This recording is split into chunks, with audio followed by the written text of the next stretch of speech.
the third seat of the Radiant's 8 immortals. The great sun, Heavenly Lord, compresses the sun, surrounding their projection. So it escaped in the end. Even when the projections of the Northern Dipper, 7 Heavenly Lord, were sent, they hadn't been particularly concerned. The destruction of a heavenly domain.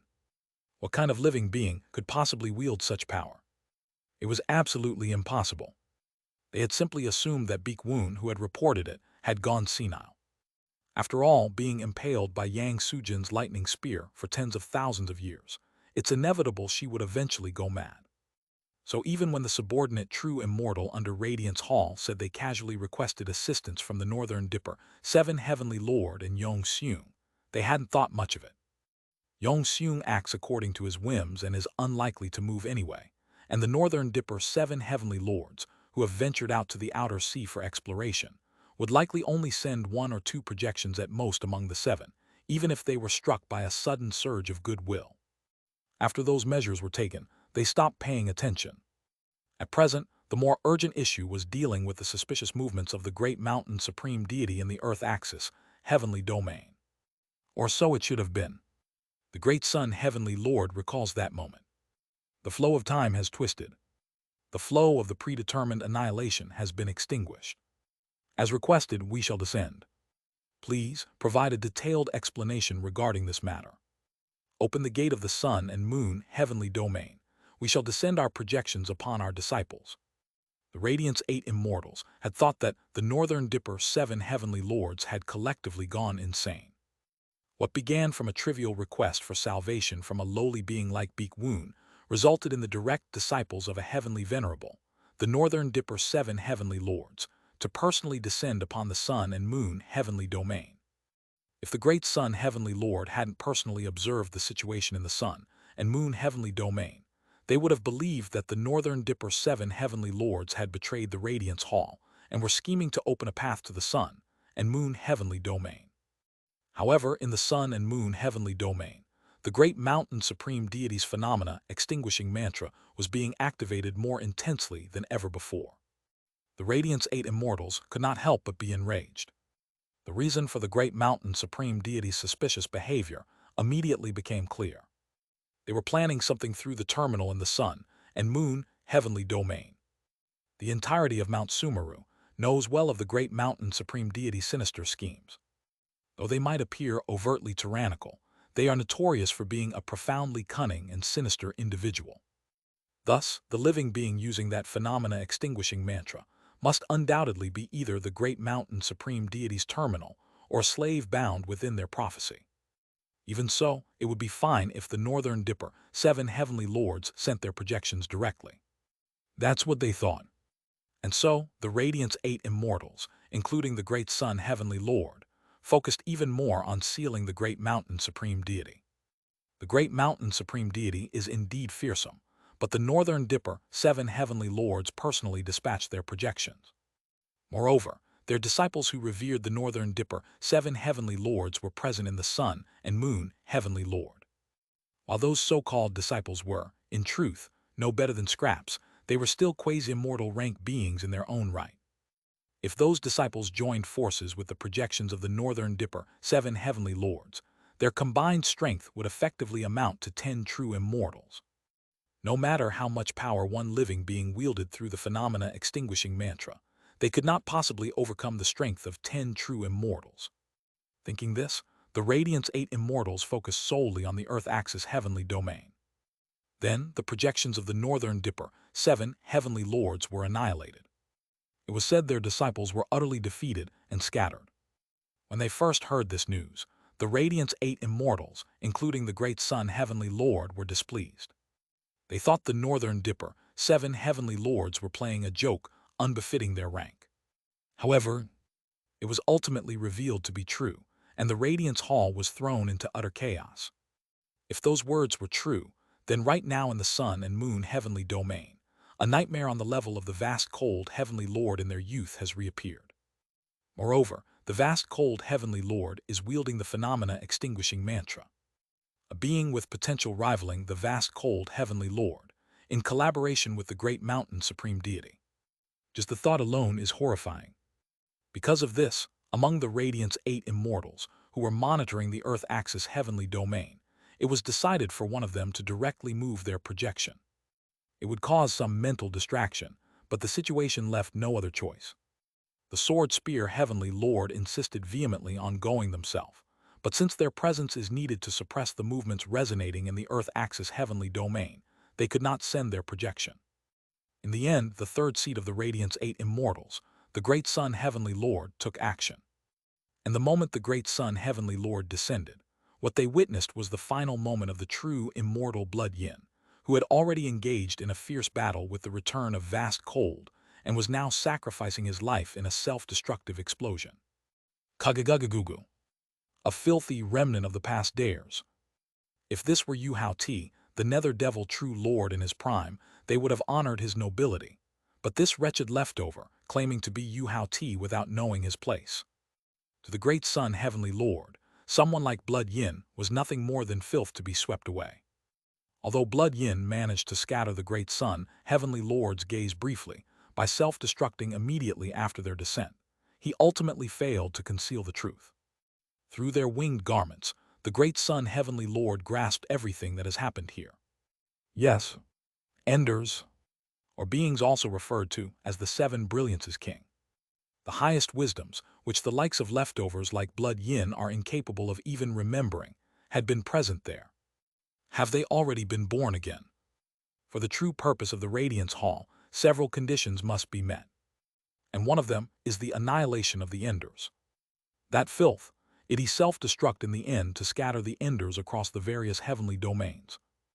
It is impossible to determine exactly which heavenly domains they've been scattered to. This is because, in his final moments, Blood Yin made history unreadable through history revision. In matters of history, the Great Sun Heavenly Lord cannot match Blood Yin's expertise, and so they decide to abandon the effort to locate the exact positions of the Enders. Instead, they send their will to the Radiance Hall. The will of the Great Sun Heavenly Lord that reaches Radiance Hall also reaches countless heavenly domains. True immortals under the Radiance Hall and fellow allies heed the decree. All living beings directly under the Radiance Hall in the Heavenly King heavenly domain respond. The will of the owner of Void, an ally of the Radiance Hall from the Good Sight heavenly domain, responds. The will of the owner of Names, an ally from the Elephant Nose heavenly domain, responds. Every living being directly under the Radiance Hall in the Bearing Tree heavenly domain responds. In the directly ruled Horse Ear heavenly domain, a sealed being unleashes thunder, but the Great Sun Heavenly Lords will ignores it and resounds throughout the Horse Ear heavenly domain. In the Earth Boundary heavenly domain, a faint response comes from the will of the owner of Liberation, a quasi-ally of the Radiance Hall. In the Source River, the will of the Northern Dipper 7 heavenly lords, affiliated with Radiance Hall, responds. In the Eastern Heaven Flower Field, the will of the owner of the Flower Field, an ally of the Radiance Hall, responds. Almost every heavenly domain on Mount Sumeru, except for the Sun and Moon heavenly domain, the Earth Axis heavenly domain, and the Twin-holding heavenly domain, responds to the Radiance Hall's decree. The filth left behind by Yu Hao Ti has scattered seeds of calamity across countless heavenly domains. Seeds of calamity, or disaster, one of the ominous titles the Radiance Hall uses to refer to the Enders. All beings who distort the predetermined celestial energy must be reported to Radiance Hall. True immortals under Radiance Hall shall descend to eliminate these disasters who twist the celestial energy. The will of the Great Sun Heavenly Lord spreads across countless heavenly domains, and each domain responds in its own way. The Great Sun Heavenly Lord recalls the situation after they deliver the decree. Vela. In the end, the Ender who wields power worthy of being called the return of vast cold. The being named Seo Yunhyan could not be captured. The vast cold of that era also escaped from the grasp of Radiance Hall solely through the power of the soul, and advanced to true immortality in their own way. The Great Sun Heavenly Lord grips the physical body of Seo Yunhyan they have brought into their hands. Seo Yunhyan's body is crushed instantly, turning into a flesh pancake. From behind their mask, the Great Sun Heavenly Lord's eyes gleam. They tremble as they sense an ominous foreboding. Even that vast cold, during their advancement, received aid within the embrace of the great mountain supreme deity. But just how can this Ender, Though he received the support of the great mountain supreme deity, he advanced through the interdimensional void and leapt into the domain of purity solely through his own means, advancing by himself. Perhaps he might become an even more fearsome ender than vast cold. And you have interfered again, great mountain. In front of the earth-axis heavenly domain, the great sun heavenly lord murmurs directly with their main body, along with the radiant's 8 immortals. Even 500,000 years ago in the era of vast cold, even 40,000 years ago during the supreme deity advancement of Bong Myo, and even today, I have lost count how many times your sinister schemes have come to fruition. Kagagugu. The Radiant's 8 immortals push open the gates of the earth-axis heavenly domain. Above their heads, a resplendently brilliant seat of radiance rises. Today we shall punish you. Kuang. The entrance to the earth-axis heavenly domain opens. Shi'ai. The stellar wind between dimensions howls, and the Radiant's 8 immortals shudder. And in the next moment, they howl. What have you done, Rachin?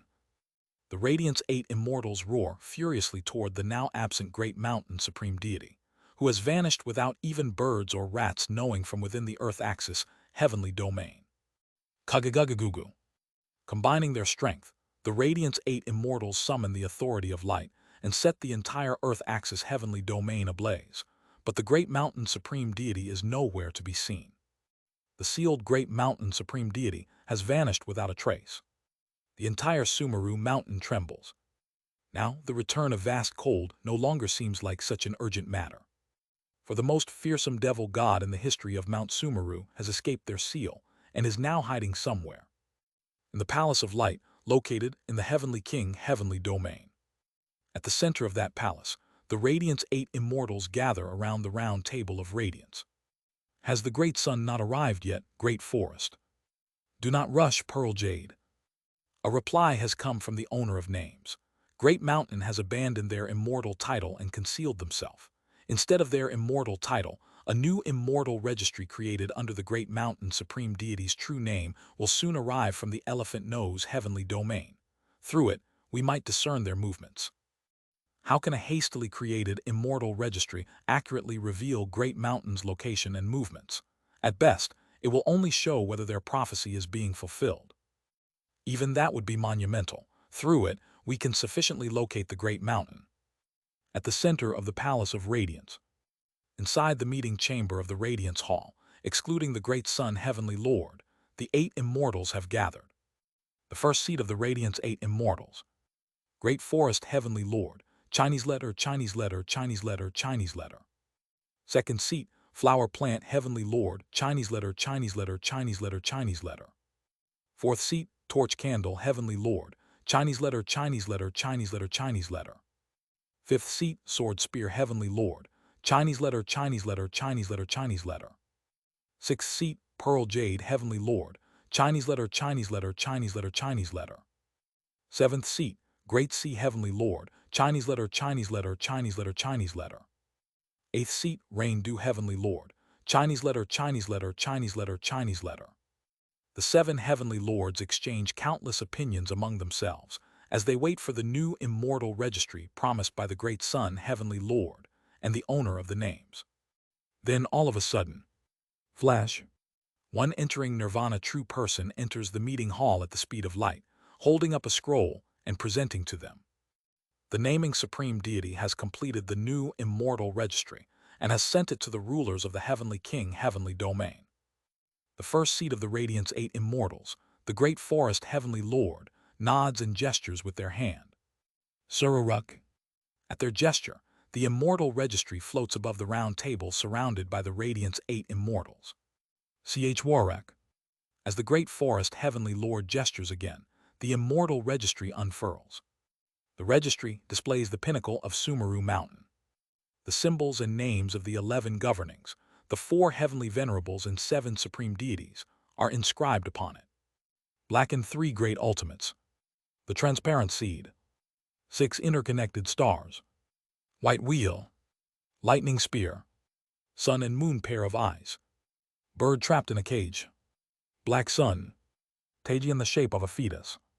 Mountain exuding darkness. Black snake biting its tail.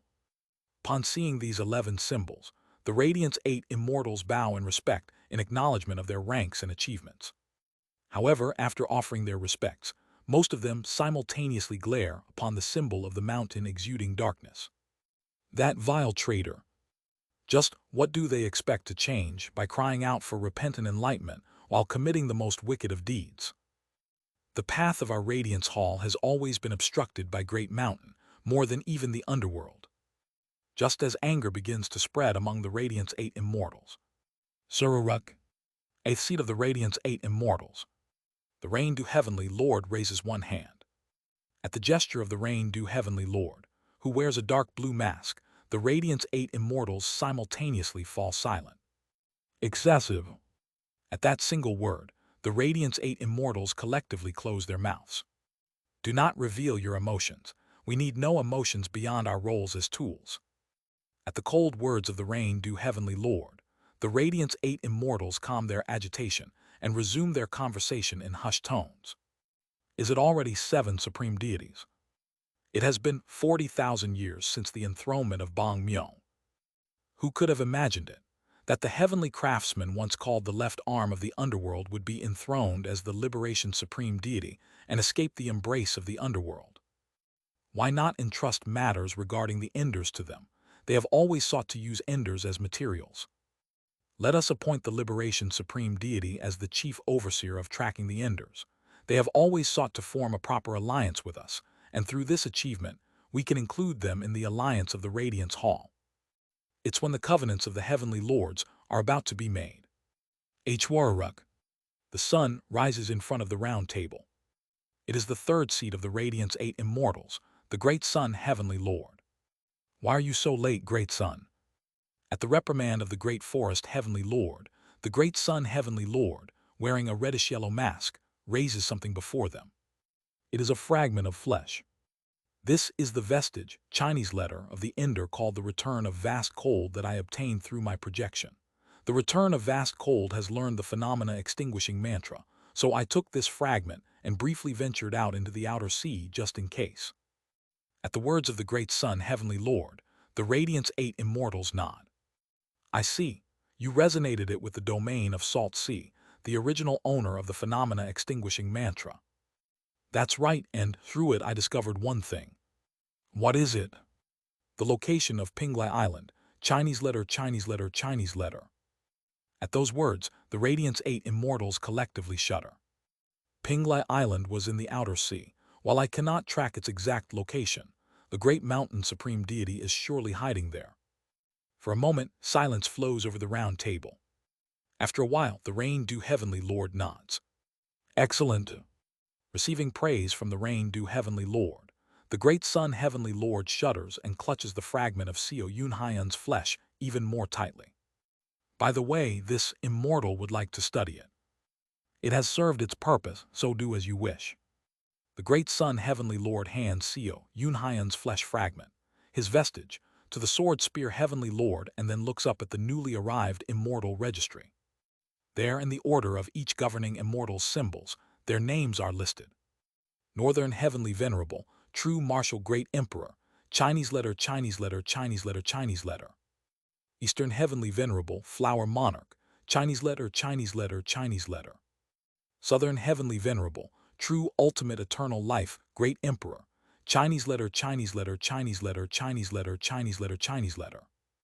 Western Heavenly Venerable, Netherworld Queen Mother, Chinese letter, Chinese letter, Chinese letter. Heavenly Punishment Supreme Deity, Dugon, Chinese letter, Chinese letter. Emptiness, Chinese letter, Chinese letter. Supreme Deity, Myung-Woon, Chinese letter, Chinese letter. Liberation Supreme Deity, Bang Myung, Chinese letter, Chinese letter. Swallowing Heaven Supreme Deity, Hyun Ryle, Chinese letter, Chinese letter. Naming Supreme Deity, Hyun Rang, Chinese letter, Chinese letter. Great Mountain Supreme Deity, Guak Am Higaom Henus. These are the names inscribed in the new immortal registry. The great sun, Heavenly Lord, looks at these names and reflects. At some point, new names have filled the immortal registry, while others have been erased. A great upheaval is now about to sweep across the world. Once again, we are entering an era of great chaos. The great sun Heavenly Lord walks towards the round table where the immortal registry floats. Arriving before the table, they bow towards the name at the very bottom of the immortal registry.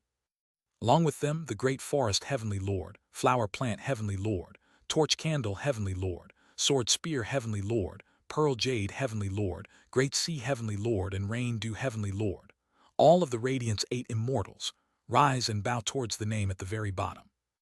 Radiant's supreme deity, Chinese letter, Chinese letter, Chinese letter, Chinese letter. Yuxa, Chinese letter / black snake. Glory to the Radiant's supreme deity. Only then do the Radiant's 8 immortals, now fully assembled, begin their proper meeting.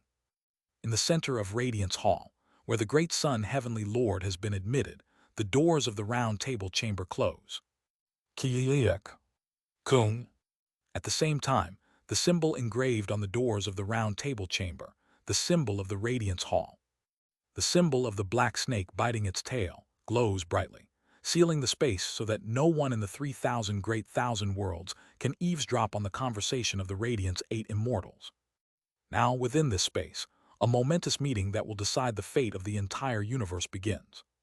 The fate of the 3,000 great thousand worlds is once again on the verge of being reshaped. Somewhere in the sun and moon heavenly domain. There, Hong Fan wipes his sweat and builds a massive altar atop a planet. You are challenging the true, immortal advancement, Master. He realizes that Xiao Yunhaian has begun his immortal ascension. As faint memories of his past life resurface, he understands how he can best assist Xiao Yunhaian and acts accordingly.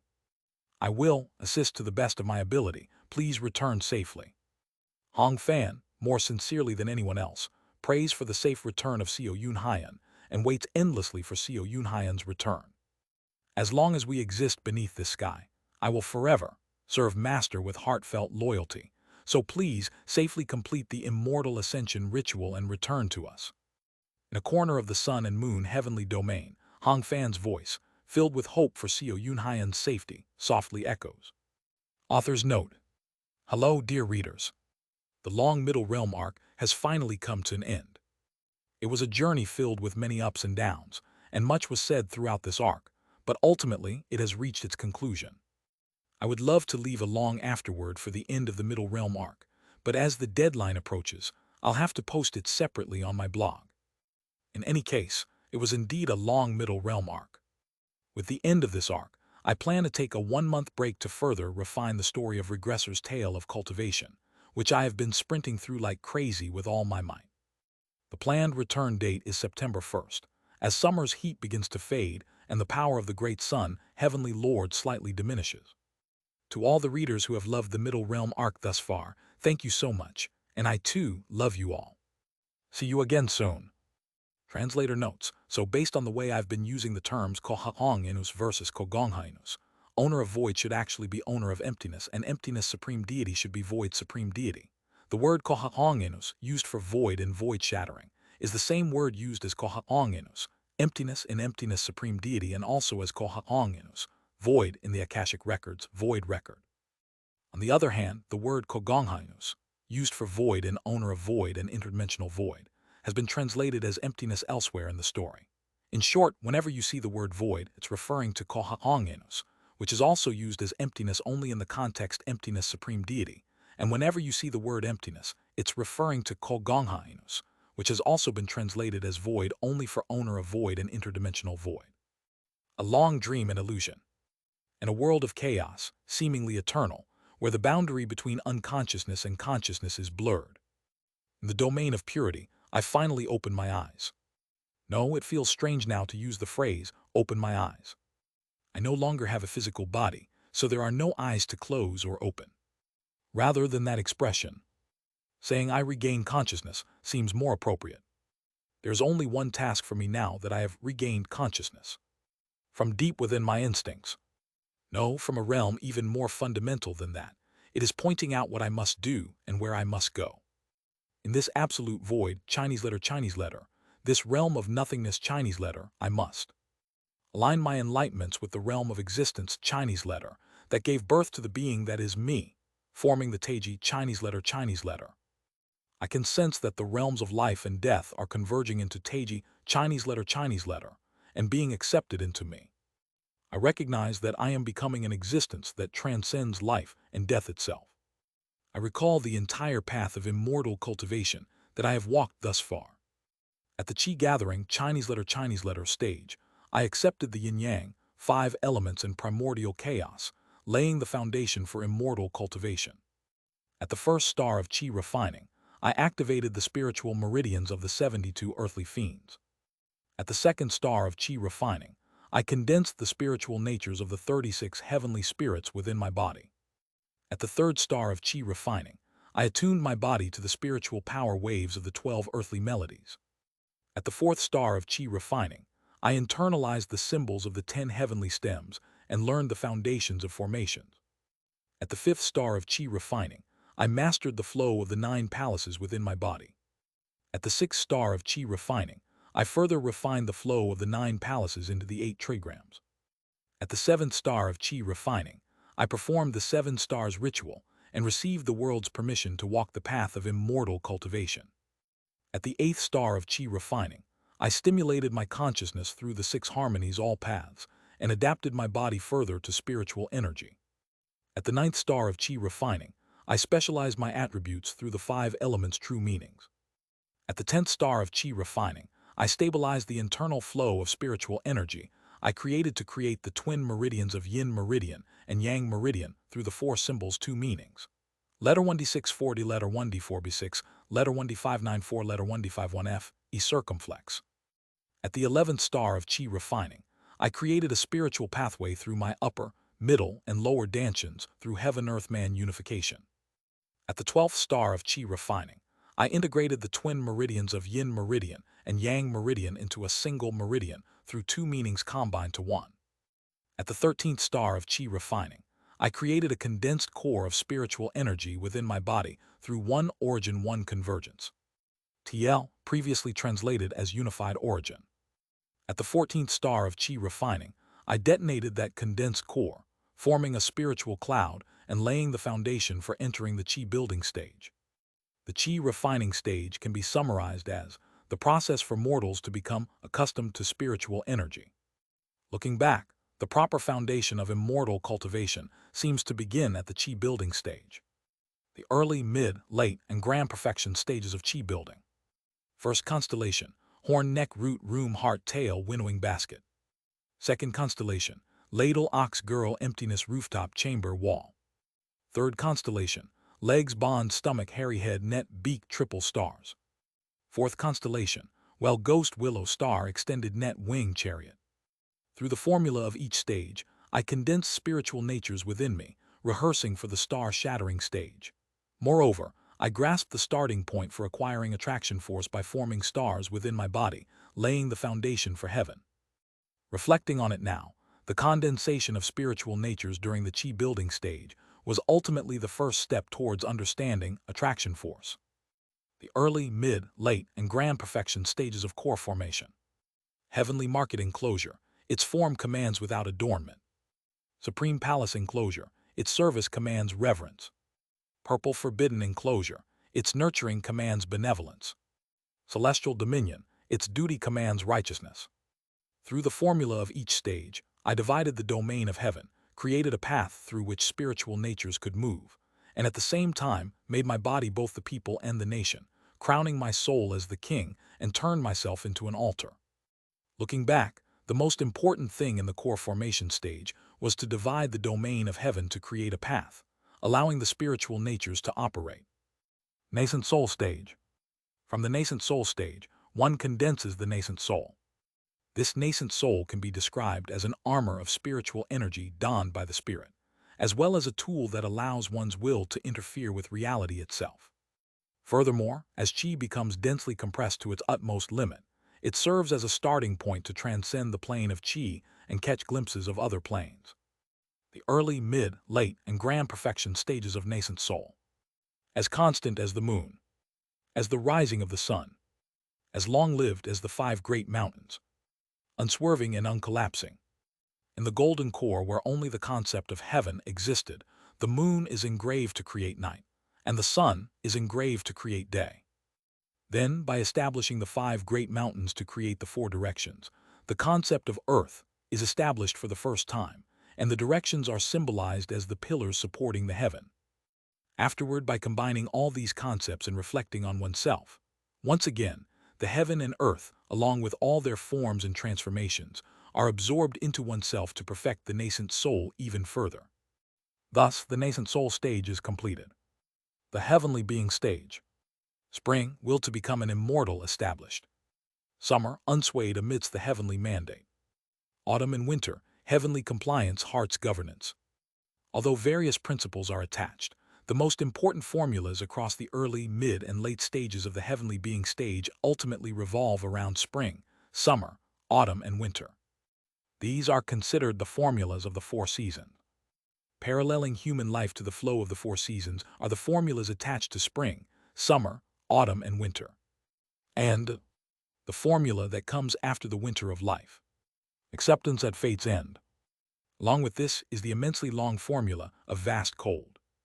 The formula of acceptance at fate's end teaches that after winter, human life comes to its end. Chinese letter, Chinese letter. In other words, it teaches that fate reaches its conclusion. However, the formula of vast cold states that the four seasons continue endlessly. It does not deny that people die. But even in death, it suggests that one continues through someone else. If the formula of acceptance at fate's end feels like a warning that says begin immortal cultivation while prepared to die along the way, then the formula of vast cold feels like a reassurance, saying even if you die while walking the path of immortal cultivation, your will shall continue, so do not worry. When comparing these two formulas, the feeling is quite strange. Next comes the four-axis stage. Health, wealth, longevity, love of virtue, or the five elements. However, if interpreted according to the meaning of the true name, that is the earth axis stage. Health, wealth, longevity, love of virtue. The fifth blessing one gains along the normal path of the heavenly being stage. Violent death, disease, anxiety, poverty, hatred, and weakness of the six extremes. And one of the five elements. Building all 12 of these axes is the earth axis stage. An axis is a form of nascent soul, and ultimately, the earth axis stage is about building a minimum of 4 to a maximum of 12 nascent souls. By completing 12 or 4 heaven-s and connecting them to complete the concept of earth is the earth axis stage. Next comes the integration stage. Rain, sunlight, heat, cold, wind, time. If the four-axis stage is about solidifying one's grasp over attraction force, then the integration stage is about dealing with the fundamentals of immortal arts through attraction force. It is also the stage where one understands the world through the basic immortal art called various omens. Immortal arts involve using attraction force to manipulate the plane of fate or alter history, as Co. Huial once explained. However, the immortal arts I learned from Qingmun Ryong involves overturning the world with nothing but the heart. In truth, both explanations are saying the same thing. From the moment the spirit gains the authority to manipulate attraction force starting in the four-axis stage, it becomes capable of using attraction force to touch fate or history, enabling immortal arts. In other words, because the heart changes into attraction force, everything that twists the world through the heart is ultimately an immortal art.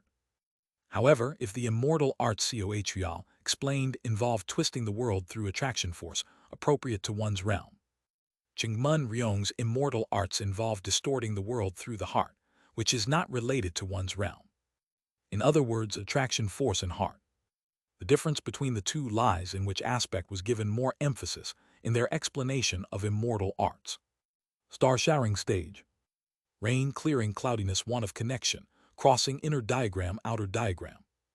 It is the realm where one creates 7 satellites to form a constellation. At first glance, the immortal arts of the star-shattering stage and the integration stage appear similar, especially since the name of the formula, Rain Chinese letter, overlaps. However, the immortal arts of these two realms are completely different.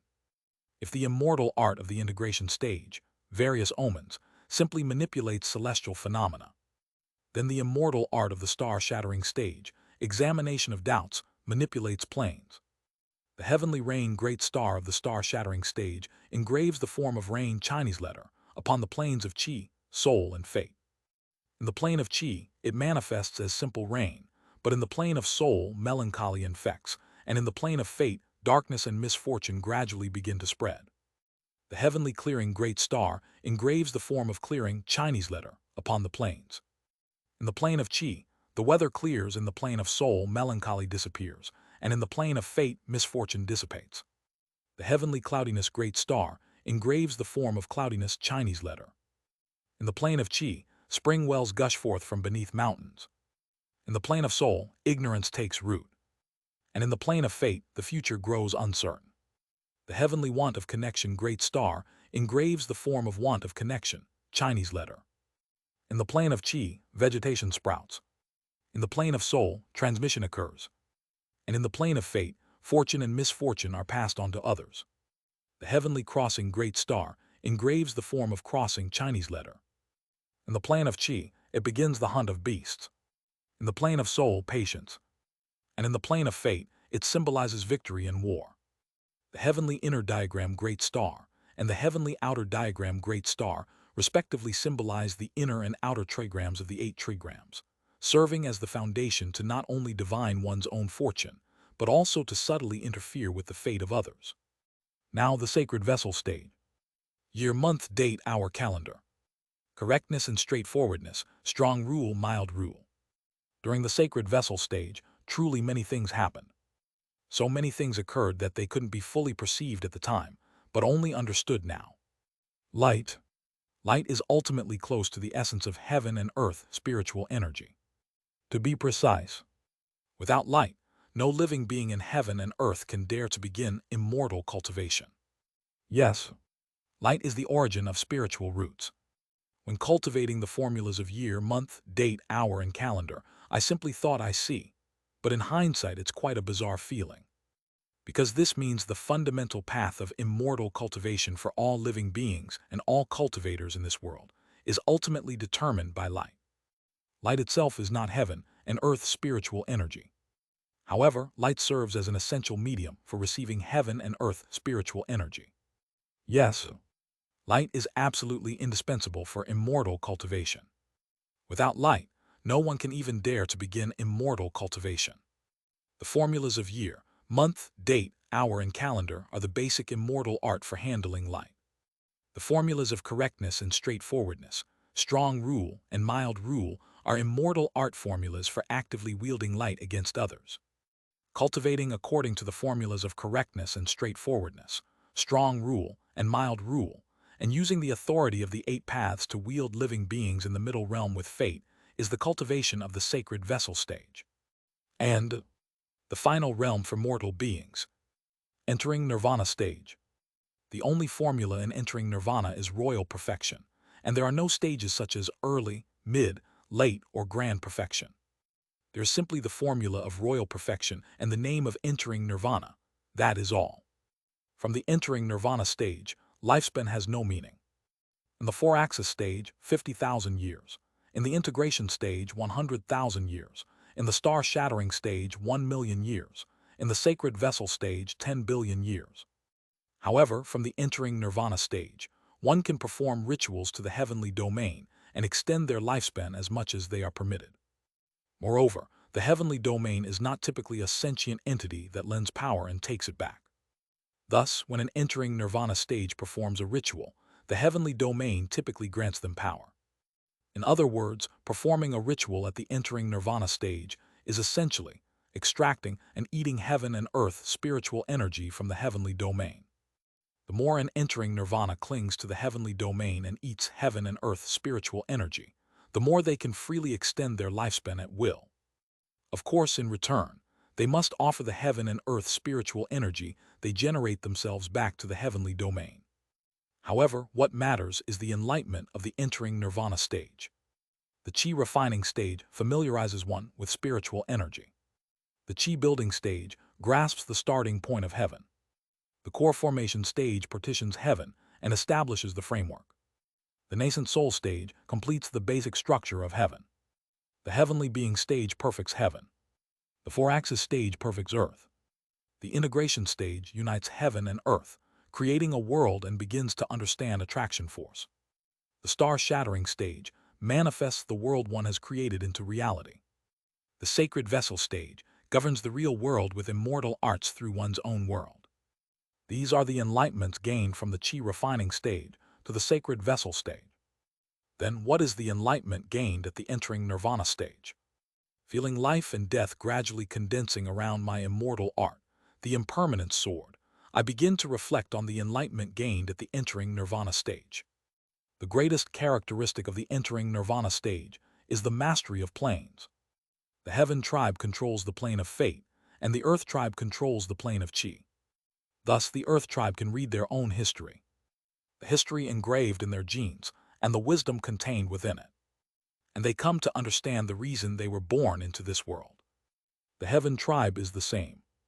The heaven tribe can identify the fate they were born with. In short, those who reach the entering nirvana stage come to realize their fate, Chinese letter, regardless of whether they are from the heaven tribe or the earth tribe. Because I advanced to true immortality less than 2 days after reaching the entering nirvana stage, I could not comprehend my fate at the time. But now I finally understand my fate. The fate of human Seo Yunhyan is as follows: to be born into an ordinary family, live an ordinary school life, serve an ordinary military service, join an ordinary company, meet and spend time with Kim Young-hoon, Jian Myung-hoon, Kang Min-hee, Oh Hai-seo, Kim Yeon, and Oh Hyeon-seok, go on a trip, and die in a landslide. That was my fate, Chinese letter. In other words, everything from my birth to meeting my comrades to dying in a landslide was predetermined. Then, what exactly is the current fate I possess? To find the answer, I repentantly enlighten myself more deeply on my fate. And I come to realize, I don't know. There's no way to know the fate we were granted when we came into this world, as Yang Sujin once mentioned. The thing called life is truly complicated. What is life? In the domain of purity, I begin to raise my consciousness while contemplating my life and fate. At the very least, I have come to understand the fate I was born with on earth very well. Life is simply life. What else could it be? With such a trivial thought, I briefly define life and begin to unify life and death within my body.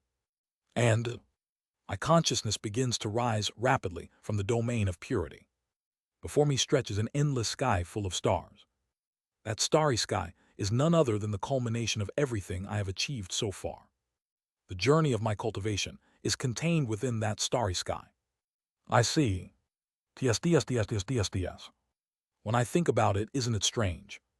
In the nascent soul stage, one establishes the foundation of heaven and completes heaven upon reaching the heavenly being stage. Yet the cultivation of the four-axis stage gives birth to nascent souls, which can be called heaven-s, uses them as axes, and connects them to form what is called earth. Furthermore, in the entering nirvana stage, the earth tribe and heaven tribe both realize their fates, albeit through different methods. Though the heaven tribe and earth tribe may have slight differences in cultivation methods, they are not inherently incompatible like the heart tribe. And now, in the midst of my true, immortal advancement, the endless sky full of stars unfolding before my eyes. Looking at that starry sky, I realize something. Chi Chinese letter and fate Chinese letter, or perhaps heaven Chinese letter and earth Chinese letter. Could the two perhaps be equal? Heaven is usually expressed as the azure sky Chinese letter, but in the cultivation world, heaven refers to the starry sky Chinese letter. After all, the celestial energy, Chinese letter, that the heaven tribe reads refers to the flow of constellations, or the attraction force between the stars. But isn't it strange when you think about it? Stars are ultimately Earth. The Earth I tread upon is, to someone living far away, seen as a glowing star. The earth we walk on is, to someone else, their star. Then in the end, aren't heaven and earth? Aren't fate and chi essentially the same existence, differing only in position and direction? Heaven is fate, Chinese letter. Earth is life, Chinese letter. From the beginning, it was twin fate, Chinese letter. When I think about it, it was always so. Chi, soul, and fate were always a single existence, expressed through 3 different planes. From the beginning, the 3 were one and the same. When I looked through the vision of the heart tribe last time, the plane of chi was explosion, and the plane of fate was light. Isn't it laughable? How are light and explosion any different? I should have realized it back then. All light ultimately begins from explosions. All explosions ultimately begin from light.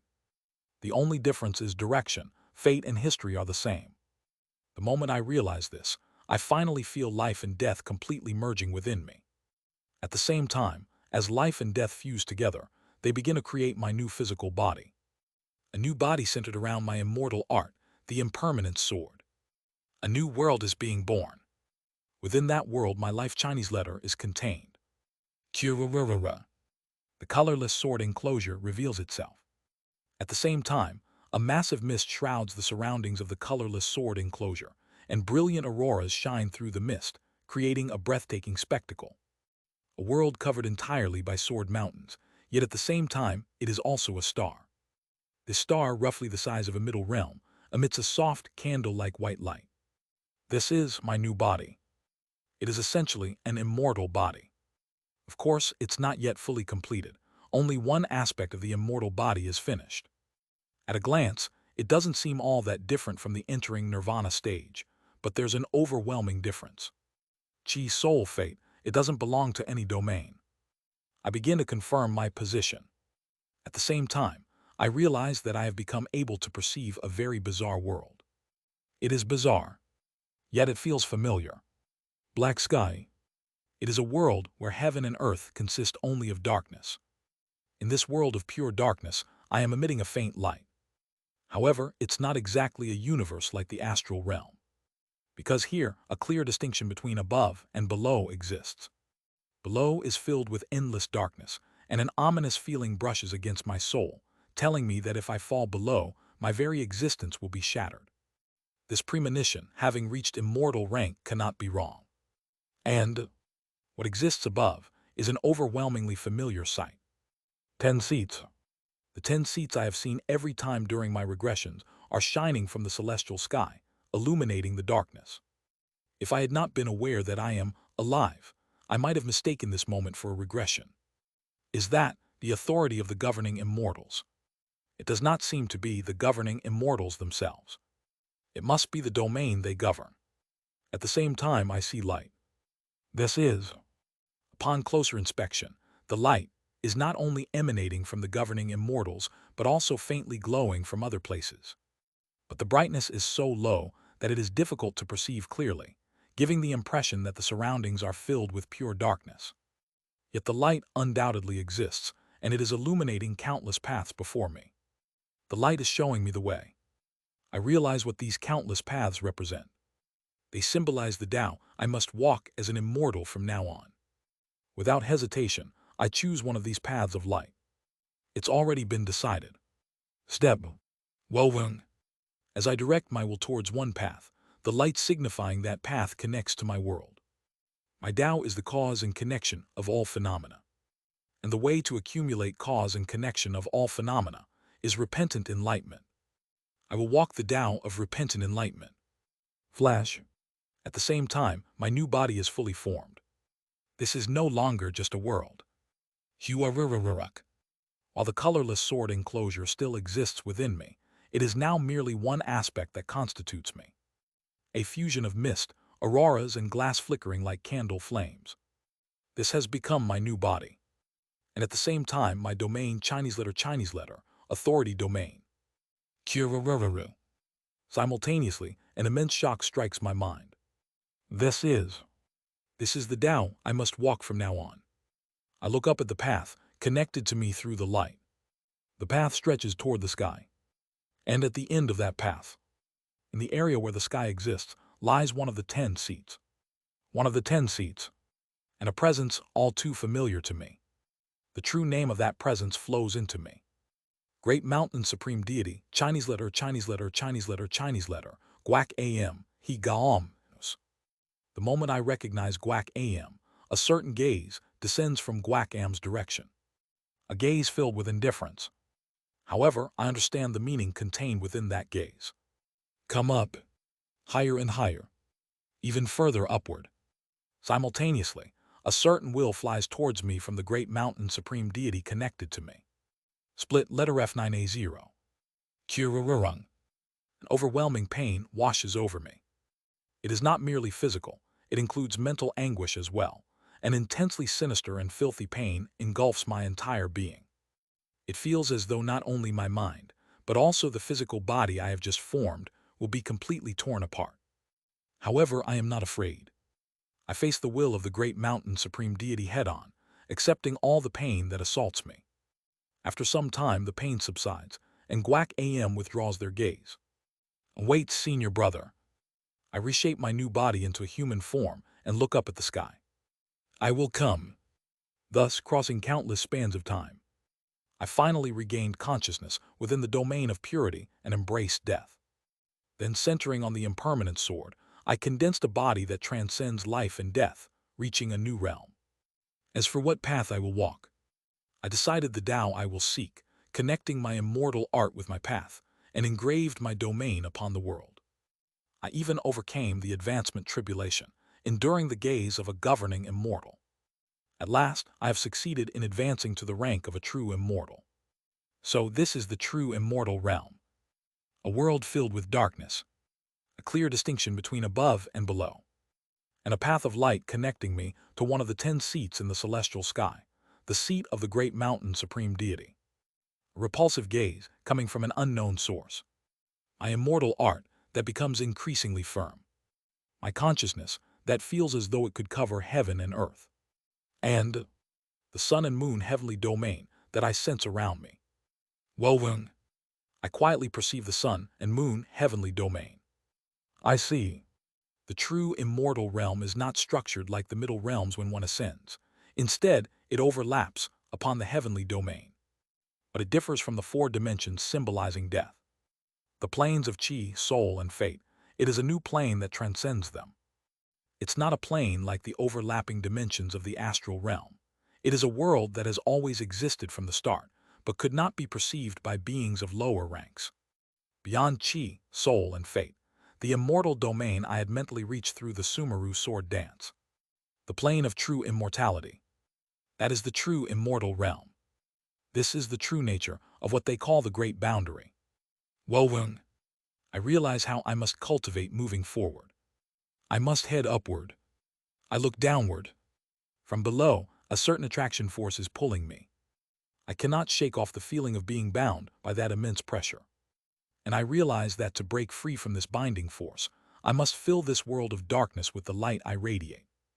I must expand my domain, filling this dark world with my light through my domain. The stronger the light I radiate, the more I can escape the darkness and ascend upward. By rising higher and higher, I will eventually reach the heavens and become a supreme deity. It's suffocating. Though I understand how I must cultivate, knowing only makes me feel more suffocated. From beginning to end, without the help of light, doesn't this mean cultivating as a true immortal is almost impossible? First, I must gather information. How much time has passed since the commotion I caused? What is the current state of the sun and moon heavenly domain? Whether I can still contact my comrades. There is much to investigate. I lower my body from the plane I exist into the sun and moon heavenly domain, attempting to reveal my body there.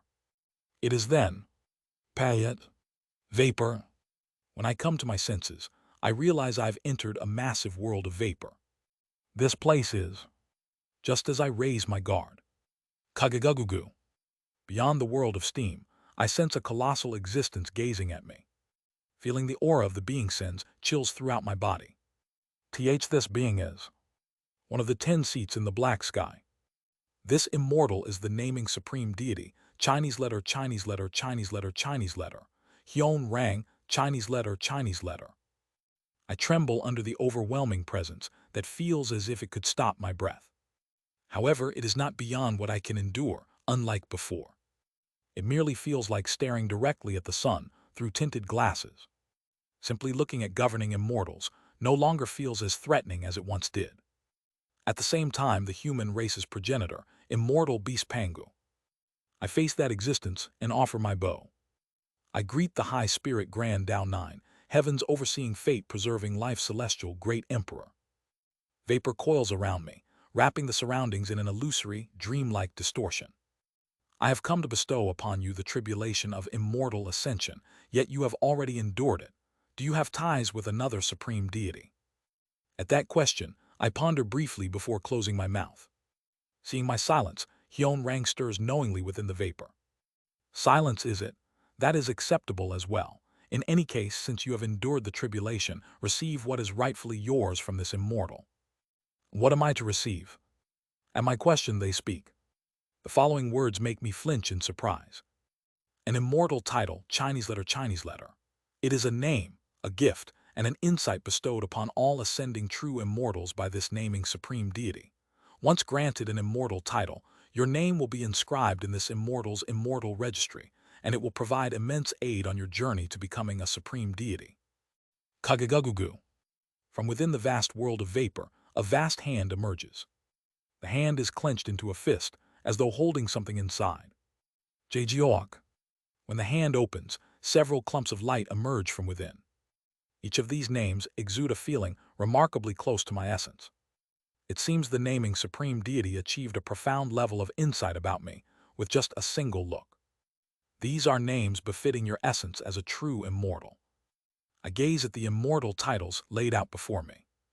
Black Heaven Unfettered Immortal, Chinese letter, Chinese letter, Chinese letter, Chinese letter, Chinese letter.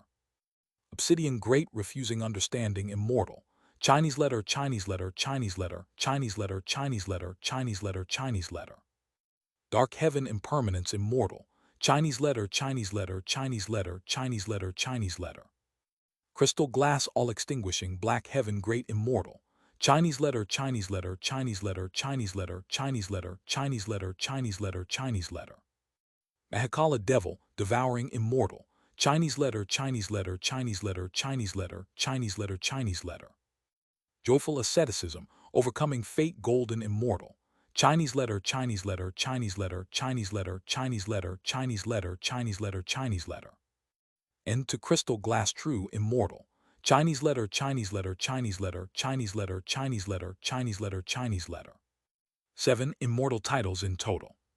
From behind them, the void of the naming supreme deity echoes. Choose. The name you select will become your immortal treasure, your weapon, and your shield. It will serve as your pillar and the cornerstone of your cultivation. Translator notes, I don't know if the second title is referring to Seo Yunhyan refusing to know his fate or if referring to his stubbornness. I translated it based on the first assumption. Chapter 546, Sealing Immortal Chinese letter, 1. A name ha. I fall into thought as I hear those words. The mention of a name suddenly brings back an old memory. The time when sacred Master Beek Woon tried to bestow upon me a title that didn't suit me at all. Back then I threatened Beek Woon and refused, but I gaze into the world of vapor before me. From this being, refusal doesn't seem like an option. Opposition itself is impossible. Previously, Ohai Seo briefly borrowed the power of this being, and I was able to overwhelm that power. However, now that I face it directly, I understand. Ohai Seo hadn't been able to draw out even a fragment of this being's power. If this being so desires, even with a mere projection rather than their main body, they could obliterate someone like me in an instant. Honestly, the names presented by Hyun Rang all feel much closer to my essence, unlike those from Beek Woon. They all feel like they truly fit me. If the titles she tried to give me felt like ill-fitting clothes, then the names Hyun Rang offers feel like perfectly tailored garments, names that could truly benefit me. But then I recall Bang Myung's warning. True immortals can bring us nothing but misfortune, even if they grant blessings to all living beings in all phenomena. To us the Enders, those who are the 7 brilliances kings designate, they can bring nothing but disaster. That is the nature of true immortals. Refusing would be the right choice, but I stare into the unknowable world of vapor. Unlike Beek Woon, I can't even grasp a fragment of this being's will. There's no other choice. This time, I'll just have to face it head-on. I wish to ask the naming supreme deity, if I do not accept that name, what will happen? To refuse a name. At my words, the world of vapor stirs. Then a question comes from Hyun Rang. Do you know that water from above flows downwards? Yes, I do. Then, do you know what influence cultivators from higher realms have on those lower realms? Do you mean higher realm cultivators impact those of lower realms? Payet. It's just when I ask back. The vapor seems to part, and countless scenes flash before my eyes. It is a scene of an entering nirvana true person, advancing to become a true immortal. The true person advances. Then they advance again to become a vestige liberation immortal, and once more to become an earth immortal. It happens right then. The descendants of that earth immortal begin to change all at once. The authority of history becomes embedded in the blood of the descendants of the earth immortal. In other words, the one who advanced to become an immortal beast, transforming the descendants into a noble demon race possessing immortal beast true blood. The blood of the earth immortal itself becomes a living history and spiritual nature, enriching all of heaven and earth. The path chosen by the earth immortal, their domain, allows the entire universe to operate more vibrantly. A cultivator who reaches the star-shattering stage produces spiritual energy, those who reach the sacred vessel stage stabilize the world, and those who reach the entering nirvana stage establish the principles of the universe. High-level cultivators inherently aid the entire universe. Therefore, the more high-level cultivators, especially supreme deities at the pinnacle of cultivation, that exist, the easier cultivation becomes for all. Kirururung. Jade spins before my eyes, showing me a distant scene from the past. Living beings are advancing and facing heavenly tribulations. That's a heavenly tribulation. Golden lightning is striking down as if it will annihilate the world. Within that storm, several of the demon race burn and vanish, and only one barely manages to survive, gasping for breath. Thunder and lightning so overwhelming that it could be believed to be a heavenly tribulation for the grand perfection 4-axis stage.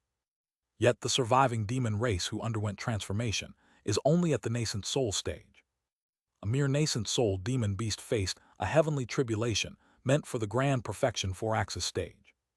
It feels like witnessing Hong Fan's nascent soul advancement. In the time before the heavenly punishment supreme deity Dugon, everyone faced such heavenly tribulations. However, after Dugon became a supreme deity, all living beings across the 3,000 great thousand worlds became able to face tribulations that they could endure appropriate to their respective realms.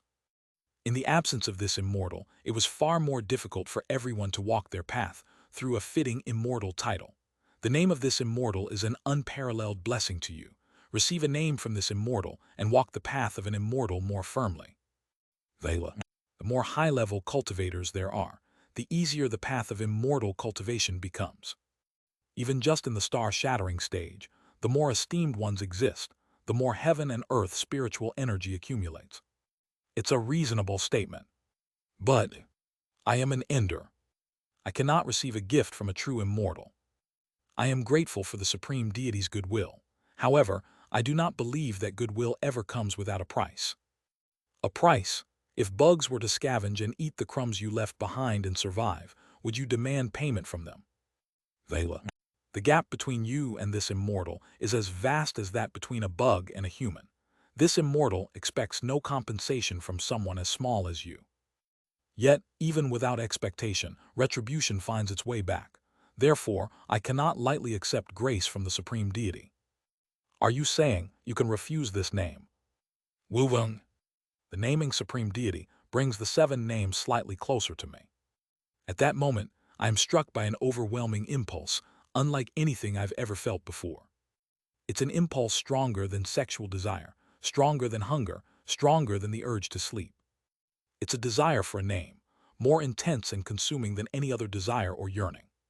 Yes, this is. It's practically lust. I am lusting after those names. I want them, I want them, I want them. No, I must have them. I must have those names. Those are names made solely for me, created by the supreme deity just for me. I must have them. I must have them. I must have the name made just for me. My entire body trembles. Refusal is impossible. I realize how foolish I've been. This isn't a matter of defiance or resistance. It would mean rejecting the very laws of the world itself. Having lived my entire life with a name, it's impossible to refuse the naming of the owner of names. I must have it, I must have it, I must. And so I reach out my hand, plunge it into my own body, and begin to extract it. Buduk, bujujujuduk, bujujuduk, kuaa. It is a concept. I am extracting an entire concept from within me. That concept is like a tongue that can speak, like a precious heart, or even like testicles that one cannot imagine being without. Bujujujuduk. I scream echoes within the world of vapor, and my willpower pushes back against the vaporous world. At the same time, I manage to partially escape the world of vapor and return to the true immortal realm above. In other words, I am back under the black sky. Before my eyes lies the hazy, dreamlike world of vapor that had momentarily swallowed me whole. I extract the desire for a name, surging within me, and extend it before the naming supreme deity. I am certainly grateful for the grace of the supreme deities. However, this is my will. If the supreme deities' will clouds my own and compels me to choose a name driven solely by lust, I will not accept that name. An enraged Hyonrang can have me crushed immediately. Like during the time with blood yin or yongseung, they can leave me neither dead nor alive. However, it cannot be helped. This is something I do not want. Then, ha, ha ha ha ha, la, ha ha ha, ha ha ha ha ha ha ha ha. This insane. It feels as though the entire true, immortal domain is shaking. I stagger, unable to steady myself amidst the laughter of the naming supreme deity. It feels exactly as if I have become a candle before a typhoon. VERYWELL, IPEDOLOGIZEFORMYDISCOURTESY. Dujajujudo. With that, I can feel the projection of the naming supreme deity becoming more tangible before my eyes. Ziyeving. At the same time, I see something glowing within the depths of that world of steam, something like the sun and the moon. It is an eye. The naming supreme deity is, through the projection, properly directing their gaze at me. And for some reason, I feel as though I have seen that eye somewhere before. PROVEIT. The authority of the naming supreme deity begins to crash over me like waves. IFYOUCANNOTPROVEIT. ISHALLNAMEYOUSIPLEASE. I sit in a lotus position. The storm of vapor sweeps over me. My candle-like domain feels as though it could be extinguished at any moment by the authority of the naming supreme deity. However, I steel my will and recall the time when I received a plum from Chingmun Ryo. Even after hundreds of days had passed, I did not spit out the plum. Through willpower alone, I twisted death. Just as I did back then, I endure with my will. The waves crash and swallow the candle. But my flame does not go out. The storm of vapor shakes the candle violently. Yet my flame remains unextinguished. Puek. Just then the hand of the naming supreme deity, made of vapor, strikes down upon me. However, I do not collapse in the end. Kwaying. The hand of vapor strikes me and scatters. Yet I remain steadfast, maintaining my lotus position without bowing my back. Recall it. That moment when I did not spit out the plum. A wave of power so immense that the likes of Chi, soul, and fate cannot even compare tries to trample me. But I endure. Bujajujajudak. At that moment, I feel an immense chest pain spreading from deep within me. Yet I endure. The chest pain tortures me, but at the same time, it helps me focus my mind in this world of vapor. And just when that chest pain gradually spreads throughout my entire body, dying me entirely in agony. I let out a voice. This pain is familiar. The advancement heavenly tribulation I received from Guac AM. That same feeling as when I was under a supreme deity's gaze. As the pain that started from my chest takes over my entire body, I finally feel my consciousness fully settling into the true immortal realm. Now the words leaving my mouth no longer feel like will surpassing Chi, soul, and fate, but exactly like the voice I uttered as a human.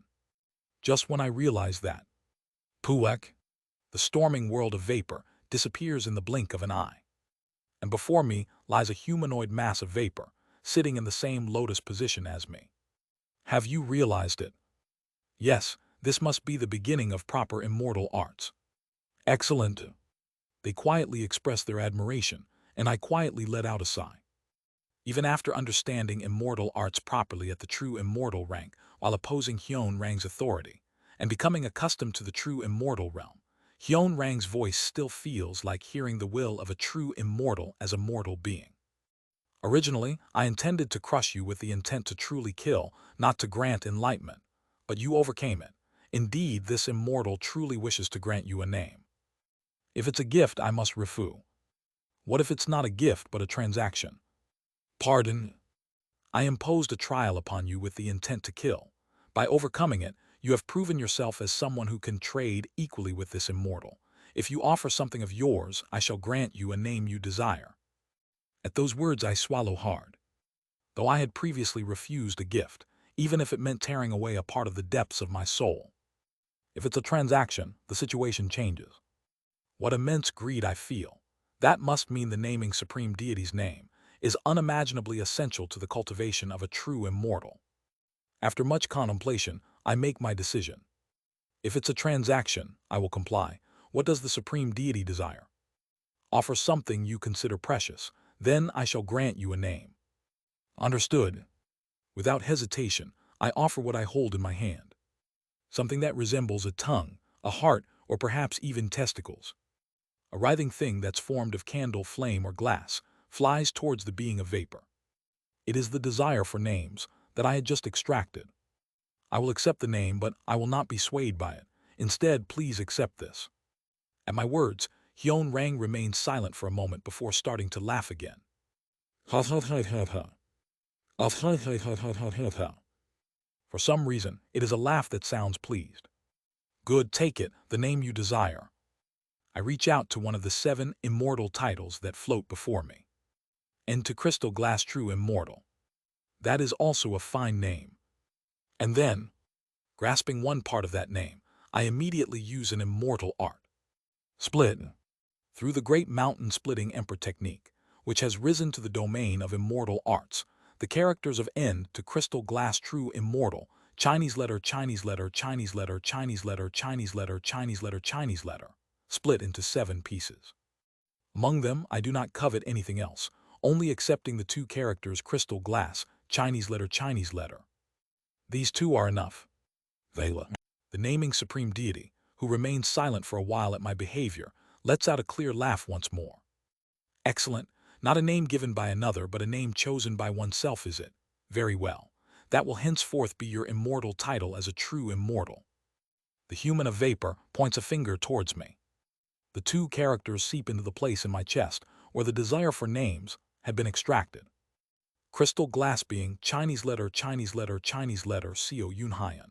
From now on, that name will be your designation. Qiyang. At that moment, I feel something powerful settle into my mind.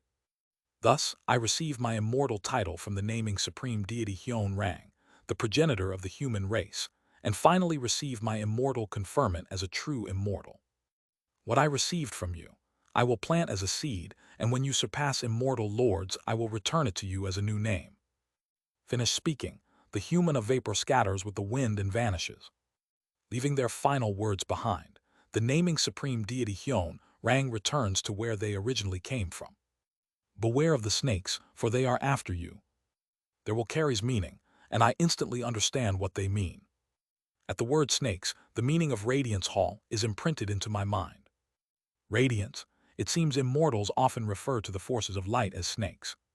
With that, I realize something. Does light symbolize wisdom in the plane of fate? Light is deeply connected to spiritual roots and immortal cultivation. Light is wisdom itself. Furthermore, those who directly behold higher existences often gain special constitutions or spiritual roots, enabling them to achieve rapid advancement in cultivation. Perhaps the reason Kim Young-hoon gained core formation cultivation after gazing upon the great mountain Supreme Deity was due to this. Tingle, tingle. Shaking my head, I descend towards the sun and moon heavenly domain. First, let's gather information in the sun and moon heavenly domain. Before advancing to true immortality, Blood Yin had bathed my soul in light, infusing wisdom into me. That wisdom was none other than a rough overview of the power structure and information regarding the true immortal realm. Mount Sumeru is divided between the Radiance Hall and the Underworld. In fact, except for the Heavenly Venerable of the Underworld, the other 3 Heavenly Venerables, and except for the Great Mountain Supreme Deity and the Swallowing Heaven Supreme Deity, all the other factions are allied with Radiance Hall. What a powerful faction.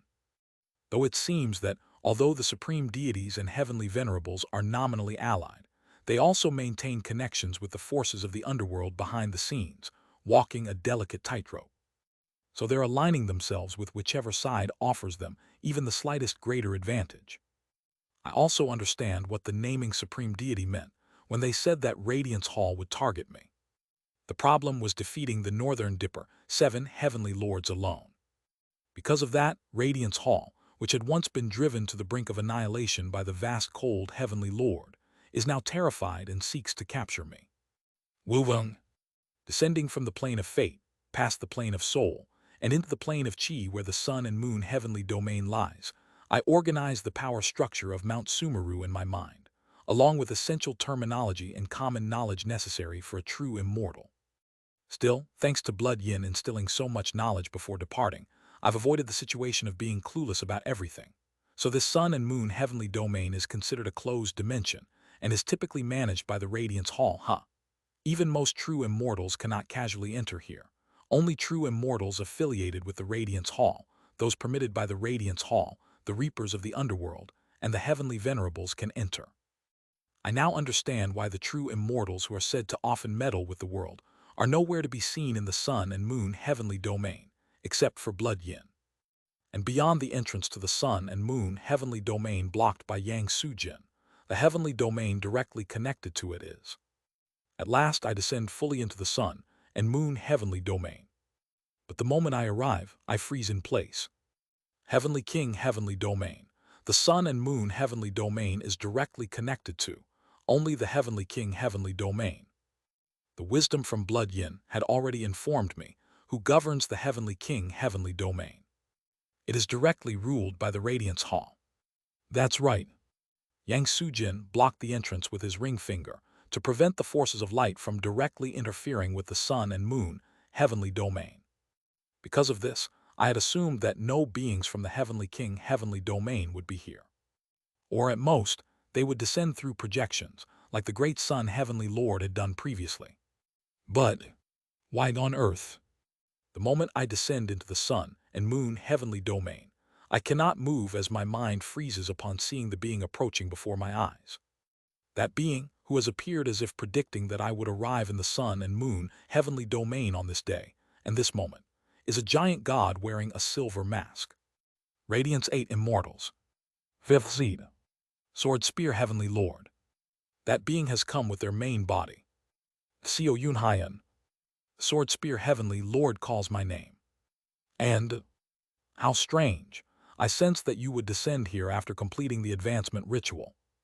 The Sword Spear Heavenly Lord unfolds something in their hand. It is my vestige, carrying my familiar aura. My vestige, the physical body I shed, so it really did fall into the hands of the Radiance Hall. I see. Being also of the Heart tribe, you did not descend all the way to the plane of Chi but are moving through the plane of Soul. In that case, shall I visit a place worth exploring? I can feel it. The powerful greed emanating from the Sword Spear, Heavenly Lord. That being covets me. Pay it. With a flash of silver light, the Sword Spear Heavenly Lord disappears from the spot. Who? Only then do I exhale a breath filled with spiritual energy and land on a nearby planet. An altar seemingly prepared by someone embraces me gently. As I sit atop the altar, I realize what has just happened. The immortal title, Crystal Glass Being, bestowed upon me by the naming supreme deity Hyun Rang, has shielded me from the gaze of light. I have become a being who can pass through the gaze of light like crystal glass.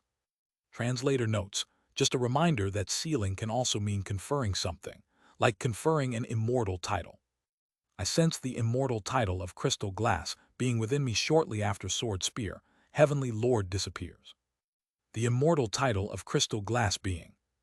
This immortal title shines from within me, masking and concealing my presence.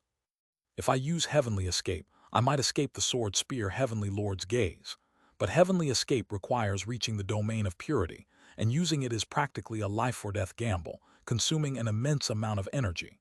To avoid the gaze of light, the title of the Crystal Glass Being is just right. I let out a sigh of relief and look around at the surrounding altar. By the way, this altar. While wondering, I inject spiritual energy and consciousness into the future to discern what kind of altar it is. Just then, Puek, something dark wriggles from beneath the altar and crawls upward.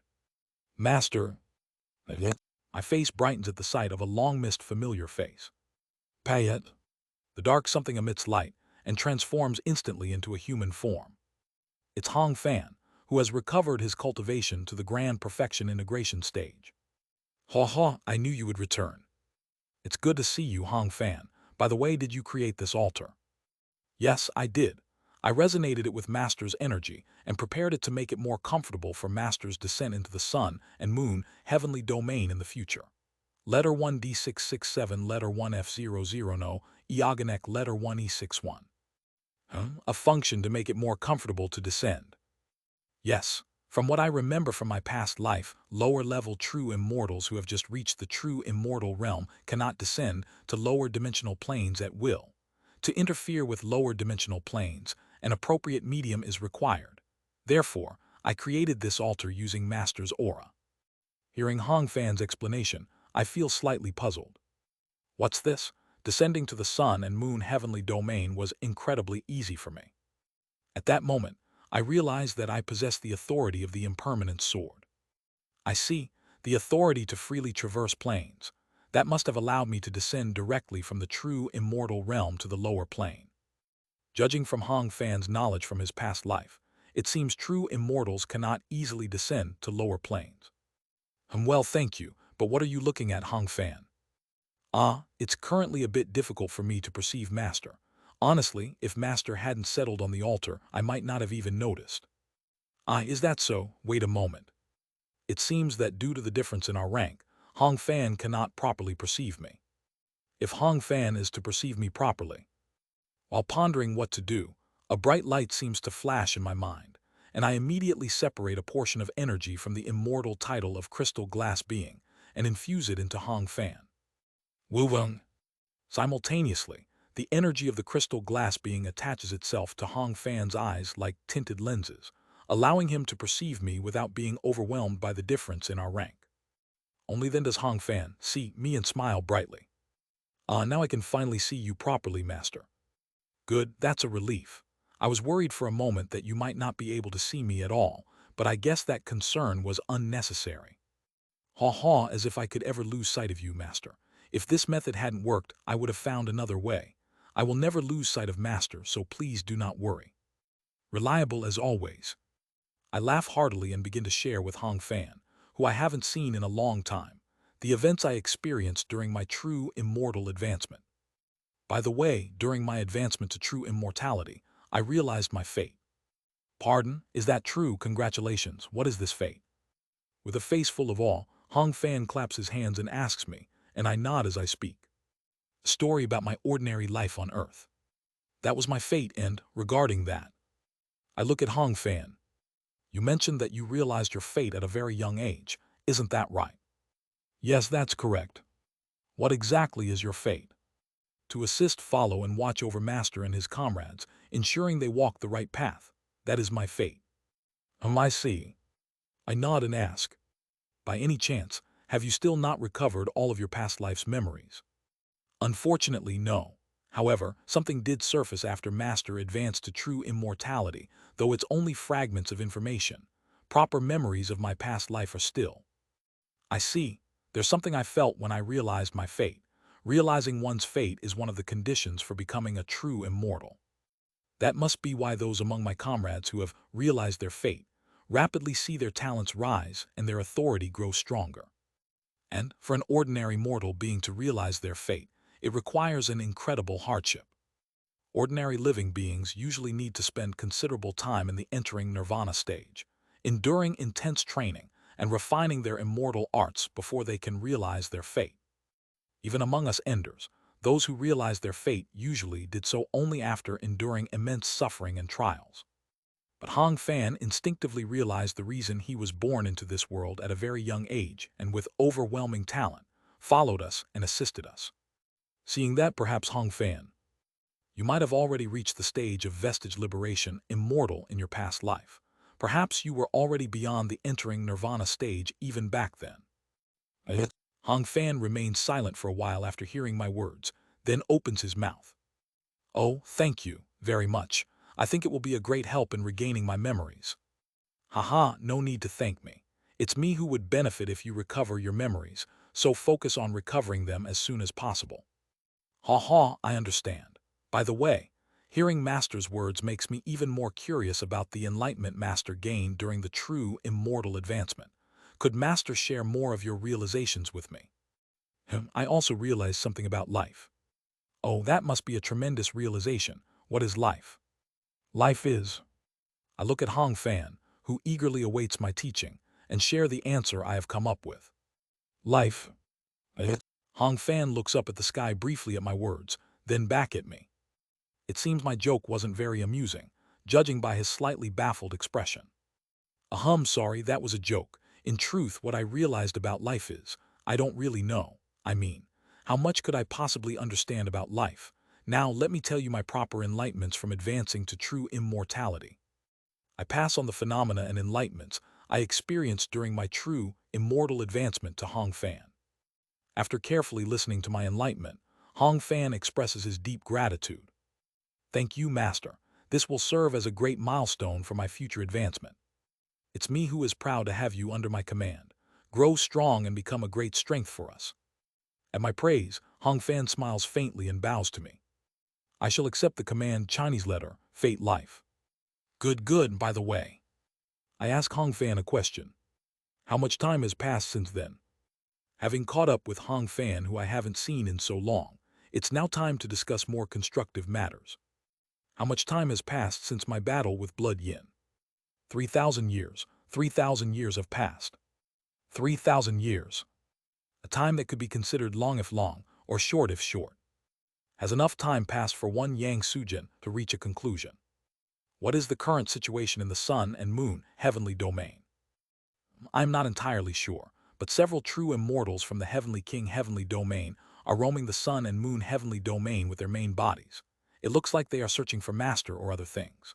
Also, cedarwood painting is currently being overseen by one of the disciples of the Northern Dipper 7 Heavenly Lords, Sacred Master Yo Hwi, who reduced her cultivation to the sacred vessel state and took on the sacred master position. Oh, good. What about the other entering nirvana true persons? Most of them are currently in a dormant state, recovering their bodies. Have there been no other brats who advanced to true immortality besides me? There seems to be no one. Tusk, even though I personally assisted them in their true immortal advancement, they still failed. How pitiful. Clicking my tongue, I extended my hand towards Hong Fan. Come inside, for now I must observe the Sun and Moon heavenly domain. Yes, but Master must be cautious not to be detected by the true immortals of the Heavenly King heavenly domain. I understand, don't worry about that, now then. Sururuk. After tucking Hong Fan into my sleeve, I prepare to use the ground shrinking technique to leap towards cedarwood painting. Let's go. Pud. In the next moment, I have moved just one step. Master, have we arrived at cedarwood painting? I haven't used the ground shrinking technique yet. Wait a moment. After finishing my words, I attempt to use the ground shrinking technique again. Step. But it's the same. The ground shrinking technique does not activate. No, what is this? Frowning, I begin to draw out attraction force to properly use the ground shrinking technique. I'm going. And then, clang, crash, I leap from where I stand, only to be thrown down by some strong force tightly binding me. Cog, this is. I can understand falling, because my body still isn't accustomed to the plane of chi. However, the ground shrinking technique not activating like this seems to have another cause. Something strained. I firmly adjust my posture and grip the void with my hand again. I try to twist spacetime with attraction force, but instead of space distorting, all I hear is the faint sound of dust blowing in the wind. Attraction force is not wavering. Wujuduk. Hong Fan, something is strange. I flick Hong Fan out from my sleeve and ask a question. Hong Fan seems to recall something as he listens to me and informs me. Master, before Master advanced to true immortality, I remember there were certain banners embedded in Master's body. I have a guess. At Hong Fan's words, I begin drawing out attraction force with all my strength. It's at that moment. Clang, clang. Translucent chains of starlight appear over my body. And between those chains, faint shapes of banners begin to emerge. On the surface of the flags, The words Northern Dipper Sealing Immortal, Chinese letter, Chinese letter, Chinese letter, Chinese letter, are inscribed. Northern Dipper Sealing Immortal Flag. Wujuduk. The immortal treasures of the Northern Dipper, 7 heavenly lords, are still embedded in me. It's fine, if it's only this much, if I unleash the power of the 3 great ultimates. I attempt to unleash the power of the 3 great ultimates and summon their form. Clang. However, the moment I try to release my energy, the power of the Northern Dipper Sealing Immortal Flag constricts me even more tightly. What's this? The power of the seal has become even stronger than before. This is. I understand what is happening. The authority of the Northern Dipper Sealing Immortal Flag has partially fused with me, who has advanced to true immortality, and its restraining power is now even stronger than during the entering nirvana stage. This is. Northern Dipper 7 heavenly lords, those bastards. In the plane of true immortals, my power remains intact. However, upon descending into the sun and moon heavenly domain, my power is instead severely restricted. In short, I can now barely exert my authority in the lower realms. Wulong. I inspect the authority remaining within me. Qi refining 7th star. Except for strength equivalent to the 7th star of Qi refining, I can't use any other power. It seems I won't be able to use the ground shrinking technique, Hong Fan. In that case, I will set up a summoning formation at the place I am heading. Use that as a coordinate to follow me. Instead of the ground shrinking technique, I'll have to move through planes. Feeling a surge of discomfort, I quickly move to the true immortal plane using the ability of the impermanent sword. Then from the true immortal plane, I observe the lower planes, slightly adjust my position towards my intended coordinates and descend. Payet. The place I arrive at through the true immortal plane is cedarwood painting. In a corner of cedarwood painting, I set up a summoning formation for Hong Fan and sweep the area with my consciousness domain. Fortunately, although my power is sealed, my consciousness domain remains unaffected. However, using the impermanent sword to descend the power of my consciousness domain to a lower plane and exceed the strength of the Qi refining 7th star is impossible. This is so inconvenient I'm going mad. Northern Dipper 7 heavenly lords, those bastards. Grinding my teeth, I wait briefly for Hong Fan. Soon, light emerges from the summoning formation, and Hong Fan is summoned. Hong Fan, let's head to Glass Cedarwood Mountain in cedarwood painting. Use the ground shrinking technique in my stead. Understood. Payet. In an instant, Hong Fan and I stand at the center of cedarwood painting. We have arrived at Glass Cedarwood Mountain. There we see a familiar face. Yo HWI, I'm here. She, who has been managing the authority seat in my stead, has her eyes light up upon seeing me. It has been a while, cultivator CEO. No, now you're my senior. I made a mistake, senior CEO. Congratulations on advancing to true immortality. I heard you've been managing cedarwood painting in my place, even at the cost of lowering your realm. Fortunately, because I took this position, Radiance Hall did not sweep away cedarwood painting. After all, I'm a true person under the Northern Dipper 7 heavenly lords who was captured by the wicked devil Seo Yun Hyan, who sought to destroy the sun and moon heavenly domain. At least nominally, that is. I am deeply grateful to you. So, is the vow you made back then still valid? Yo HWI once made an oath after hearing about my filling the heavens governing view and my plan. That if my plan succeeds and I grow into an existence worthy of serving, she would become my follower even if she has to lower her realm. With my power bound in the lower realms, I am in desperate need of someone's help right now. If I can secure Yo HWI as my follower, she will be an immense assistance. She is a true person who had indeed stood on my side during the Great War. Because of that, she is quite a reliable talent, and I plan to borrow her strength to overcome the difficulties ahead. However, Yo HWI looks at me with a peculiar, meaningful gaze and speaks. By the way, Senior CEO, you still have the Northern Dipper Sealing Immortal Flag planted.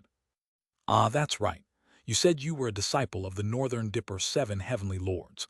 Do you happen to know a way to release the Northern Dipper Sealing Immortal Flag? Ho, I don't. But what I do know is that the Northern Dipper Sealing Immortal Flag is an immortal treasure with clear strengths and weaknesses.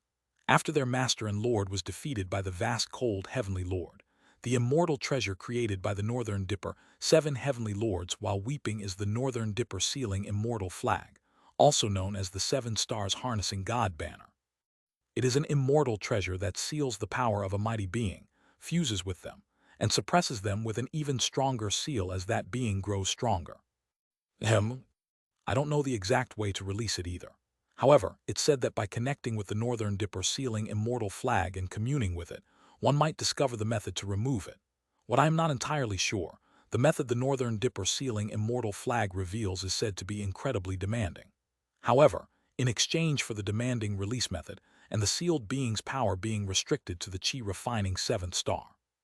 Once sealed, the being becomes nearly impossible to detect with the authorities of the Northern Dipper, 7 heavenly lords, or any other beings related to time. Moreover, in exchange for the seal of the Northern Dipper sealing immortal flag being powerful, it supposedly grants special enlightenment to the sealed being each time a layer is undone. Though that's just a rumor, so I don't know if it's true. I nod as I take in the information from Yohui. Then I ask her a question.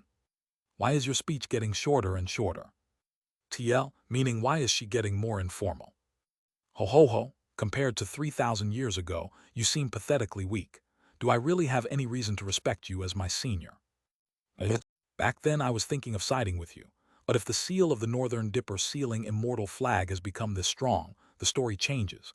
While beings tied to time cannot find you, you coming right up to me in the dimension I oversee as a sacred master changes things again. It rather seems more beneficial to capture and offer you to the Sword Spear Heavenly Lord, who is currently searching for you. Tell me, am I wrong? Kagagugu. Yohy's presence begins to grow. With your current pathetic level of power which barely reaches the 7th star of chi refining, do you dare think you can resist me? Ahaha. Now then, shall I repay the humiliation of that day?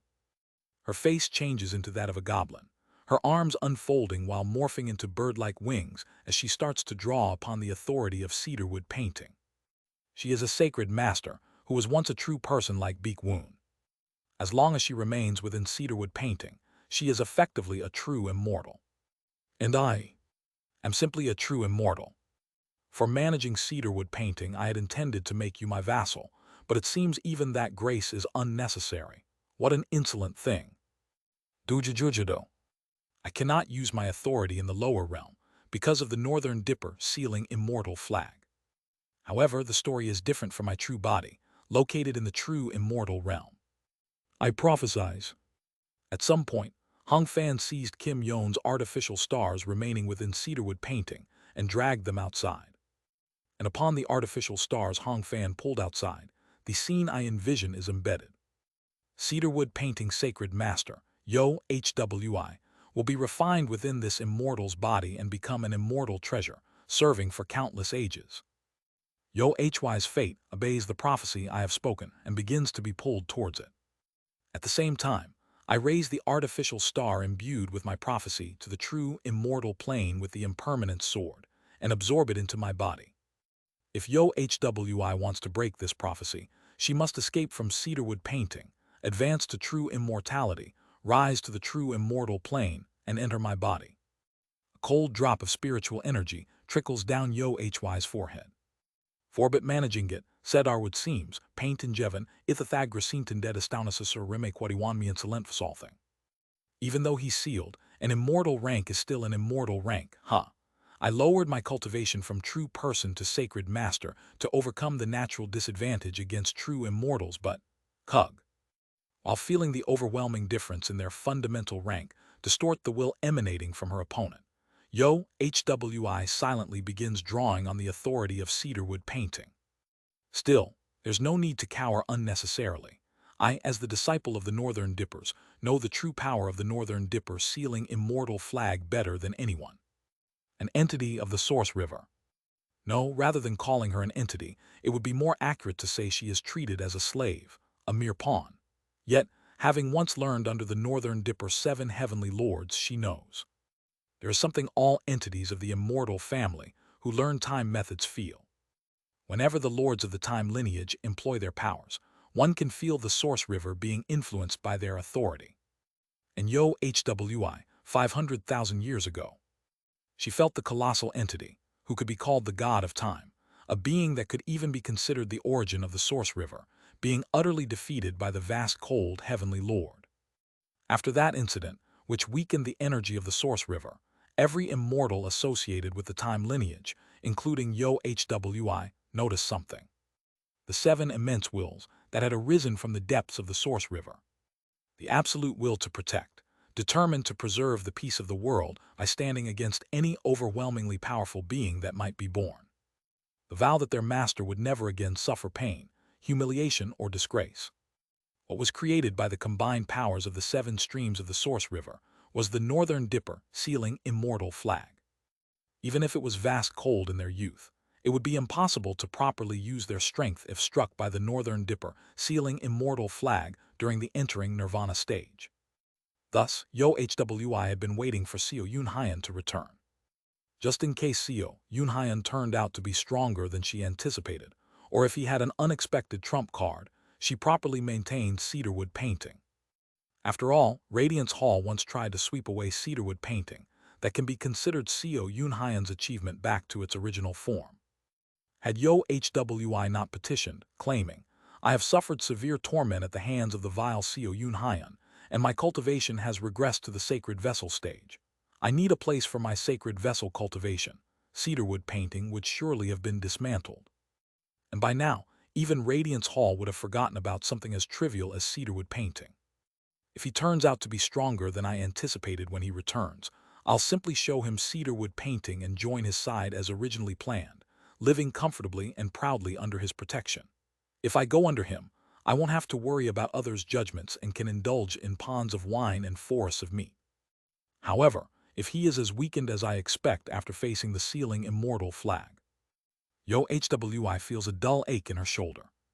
That humiliating defeat at the hands of Seo Yunhyan, who at the time had only been at the sacred vessel stage. I'll capture him, hid him beneath me, and have my way with him to the point his rationality dissipates. It'll feel like I'm sitting atop the vast cold heavenly lord. Just thinking about it makes my spine tingle, doesn't it? That being who is compared to the vast cold heavenly lord being beneath me. He. I'll sell him off to the Radiance Hall after breaking his mind, and with that achievement my advancement to true immortality will practically be guaranteed. With a future that fills her with thrilling pleasure just imagining it, Yo-HWI reveals her combat technique form, pressuring Seo Yunhyan, who is emitting the aura at most at the chi-refining 7th star. What use is a high rank when he's been reduced to the power of leftover scraps after being struck by the Northern Dipper sealing immortal flag? Now, it's time for retribution. Just when she has this thought, I prophesize. What? A prophecy becomes imbued in one of the artificial stars of cedarwood painting, which had been secretly taken out by someone claiming to be a subordinate of Seo Yunhyan. The prophecy depicts a scene where Yo-HWI is captured and drawn inside Seo Yunhyan's body, where she is refined and reborn as his immortal treasure, hanging upside down for endless eons. What is this? The entire cedarwood painting trembles violently under Yo-HY's will. She widens her eyes as if she has been struck on the head. What is the meaning of this? She cannot comprehend. How is it possible for someone struck by the Northern Dipper sealing immortal flag to use prophecies? And not just anyone, but someone who has only just advanced to true immortality and only recently gained their consciousness afterward. This makes no sense. Anyone struck by the Northern Dipper sealing immortal flag shouldn't be able to use attraction force or explosion. Just how on earth did this happen? The Northern Dipper sealing immortal flag seals the authority of the 3 planes, leaving even true immortals to wither and die. Just how is something like this even possible? Yo-HWI reels, overwhelmed by a sense that the common sense she knows is being overturned. Just how is it possible to use prophecies? Are you telling me he is transcending the 3 planes and drawing forth the power of prophecies from somewhere else? But she is even more horrified by what happens next. What? The artificial star containing Seo Yunhyan's prophecy transcends the plane of fate and rises to a higher plane. At that moment, she begins to grasp the situation. Damn it, the artificial star entered his body at a higher plane. Yo-HWI glares at Seo Yunhyan, with cold spiritual energy trickling down her body. He's cunning, Just where did someone who only recently advanced to true immortality learn how to wield prophecies like this? This kind of precision is impossible unless he received personal one-on-one guidance from someone like a great net immortal. Kirururung. Her attraction force begins to be subordinated and drawn towards Seo Yunhyan. And no, this can't happen. Gritting her teeth, Yo Hwi stretches out her arm towards Seo Yunhyan. Wujujuduk. The spacetime around Seo Yunhyan appears to warp and collapse. But that's all. Payet. Seo Yunhyan so very effortlessly permeates her attraction force, curses and binding spells as he approaches her. Why you, how dare you? What kind of sorcery are you using? Seo Yunhyan draws closer. The entire Middle Realm is swept into a storm under Yo Hwi's authority. Countless bolts of lightning rain down on Seo Yunhyan. 10 billion antimatter bombs simultaneously detonate in front of Seo Yunhyan, dyeing the area with light. Stay back, don't come closer. Why you bastard, W8, Taoist Seo Senior, Elder, please listen to what I have to say for just a moment. It's useless. No matter what attack she throws, Seo Yunhyan, despite only emanating the aura at the 7th star of Qi refining, passes through everything and continues approaching her with an unbothered demeanor. Yo Hwi realizes what is happening. This insane.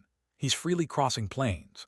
Sure, sacred vessels can somewhat freely move across the 3 planes of Qi, soul, and fate, but how is a true immortal able to move up and down from the true immortal plane at will? This is the pinnacle of absurdity. Confronted by the power to freely traverse planes, Yo Hwi feels like her mind is about to collapse. Finally, when Seo Yunhyan arrives in front of her and grabs her shoulder, she realizes, I see, the Northern Dipper 7 Heavenly Lords made a mistake. Recognizing the despairing truth, she lets out a hollow laugh. For sealing vast cold, who wielded the authority of the Heaven Tribe and a strange power of unknown origins, the Northern Dipper sealing flag was probably sufficient. However, the authority possessed by this being is completely different from the authority of vast cold. It's an entirely separate type of authority, so how could a seal created to target vast cold work properly against him? Huarurururuk. Seo Yunhyan's form begins to change. His aura still remains no higher than Qi refining 7th star. However, his appearance alone transforms into something bizarre. Something in the form of a candle flame, where glass and auroras writhe as if alive, flickers in front of her. The mysterious light, seemingly a combination of glass true fire and auroras, conveys its will to Yo Hwi. Come. She lowers her gaze. There is no way. She cannot escape. The fate prophesied by Seo Yunhyan has already arrived right before her eyes. She cannot escape. I beg thee to remember that this junior protected cedarwood painting from Radiance Hall for 3,000 years. After finishing her words, Yo Hwi steps into the enormous light that has approached her. Hwarururuk. The intense glass true fire greets her, and the massive world at the level of a middle realm swallows Yo Hwi whole. Inside that world, she picks a suitable spot, hangs herself upside down, releases her combat technique form, and faces the glass true fire rushing in to refine her. Hwarururuk. I revert to my human form and observe Yo Hwi, who now resides within my main body. Yo Hwi is currently undergoing refinement within the true immortal plane, housed in my true body. I temporarily raised her to the true immortal plane. In the past, Jingli also did something similar to me. At the time when I called Jingli's name, she summoned me into a strange space and bestowed her blessing upon me.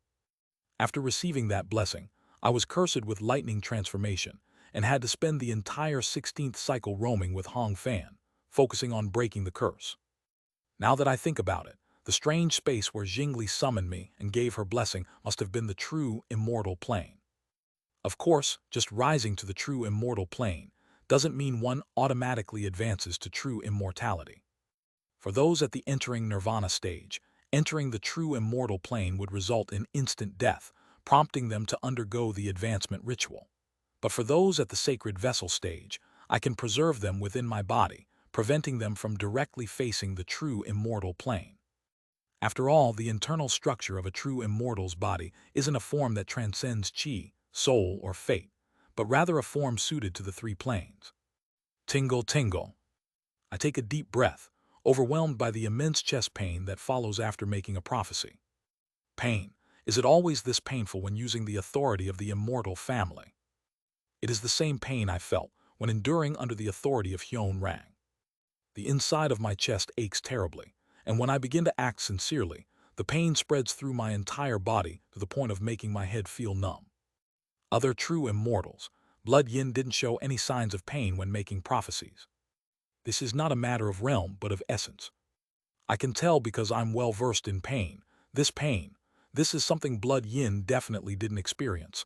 I am. Yes, the authority of the immortal family that I use feels different from that of other true immortals. Hwarak. I ignite the glass true fire even more intensely to further refine Hwi, then extract the artificial stars within my main body and store them in my body within the plane of Qi. Wung. Simultaneously, I finally gain the ability to use the ground shrinking technique, for now, through the attraction force of the artificial stars. Let us head to the next destination, Hong Fan. Yes, understood, the next destination is Lightning Sacred Sea. Wowung. Through the ground shrinking technique, I leap across the universe and fly towards the Lightning Sacred Sea. I will liberate Golden Shaking Bird, seize control of the Lightning Sacred Sea, and activate the Great Desolate Path to assess the current situation of my comrades. I take out the small celestial sphere given to me by Yong Seung from inside my body and fiddle with it. If we cram in, he said, one more person can come along. Indeed, it seemed appropriate to take Hong Fan with me. Hong Fan, are there many true immortals of Radiance Hall in the Lightning Sacred Sea? There are none. I heard that even those who initially entered the Sun and Moon heavenly domain forced their way in by creating gaps. With that, we head towards the entrance of the Sun and Moon heavenly domain, the place where the Lightning Sacred Sea is located. Upon arriving at the Lightning Sacred Sea, I frown. Kagagugu. The Lightning Sacred Sea, in the form of Yang Sujin's ring finger. One corner of the Lightning Sacred Sea is crushed and mangled to such an extent that it is difficult to even discern its original shape. Normally, when something is damaged to this extent, a gap or a breach would be visible. However, it seems that Golden Shaking Bird has taken measures from the inside, as no gaps are visible within.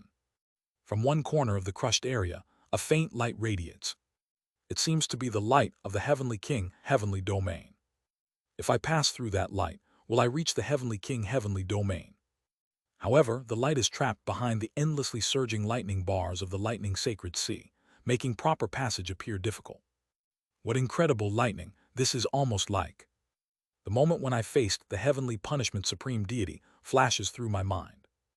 It is the same lightning that appeared when Jingli destroyed the golden, divine, heavenly thunder sect. As expected, Yang Sujin must have swallowed lightning like Jian Myohoon and left it in his body for use. After gazing at the Lightning Sacred Sea for a moment, I begin operating the formula of the extinguishing divine tribulating heavens technique. Before I know it, I find myself in the management layer of the Lightning Sacred Sea, the place where Golden Shaking Bird's garden is located. A familiar voice greets me. Oh my, who might this be? An immortal who operates the immortal art of extinguishing divine tribulating heavens. Step. From amidst the crimson poppy fields, Golden Shaking Bird appears with a polite expression. You must be the owner of the Lightning Sacred Sea whom my master once spoke of before. It is truly a pleasure to meet you. This girl is the attendant concubine of my master, the Golden Divine, and I already know, Golden Shaking Bird. I've heard about you from the will of the Golden Divine. At my words, Golden Shaking Bird blinks, then covers her mouth with a face full of emotion. Ephraim Masters, will about me, truly, what did Master say about me? Step aside for now. I must fulfill the final request left to me by your master. Wowung. I walk past Golden Shaking Bird and enter the pavilion from which the entire Lightning Sacred Sea can be managed.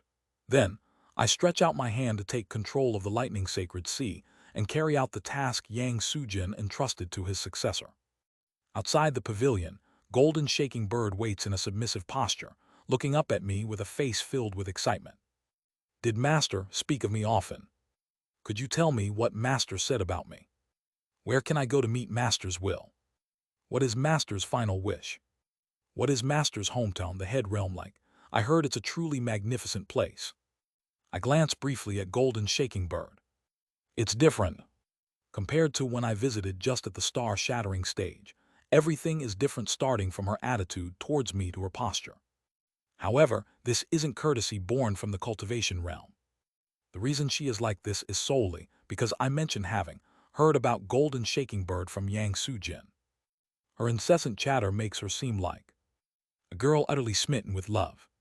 Seeing her like this, I cannot help but feel a pang of pity for her. Poor thing.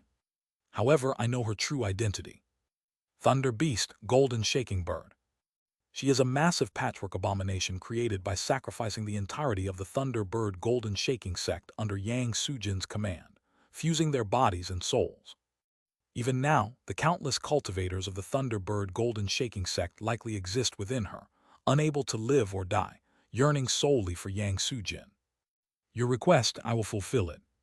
The purpose of the Lightning Sacred Sea's Tower of Trials is ultimately to gradually disassemble Golden Shaking Bird and liberate the countless souls and bodies of Thunderbird Golden Shaking sects cultivators that are intertwined within her. Moreover, Yang Sujin stated that if one knows the method, it is possible for his successor, after taking control of the Lightning Sacred Sea, to disassemble her instantly and release her from her status as a Thunder Beast. Save Golden Shaking Bird. That was Yang Sujin's will. Farewell, Golden Shaking Bird. Closing my eyes, I lift a sphere of lightning before me to carry out the final act of disassembling her.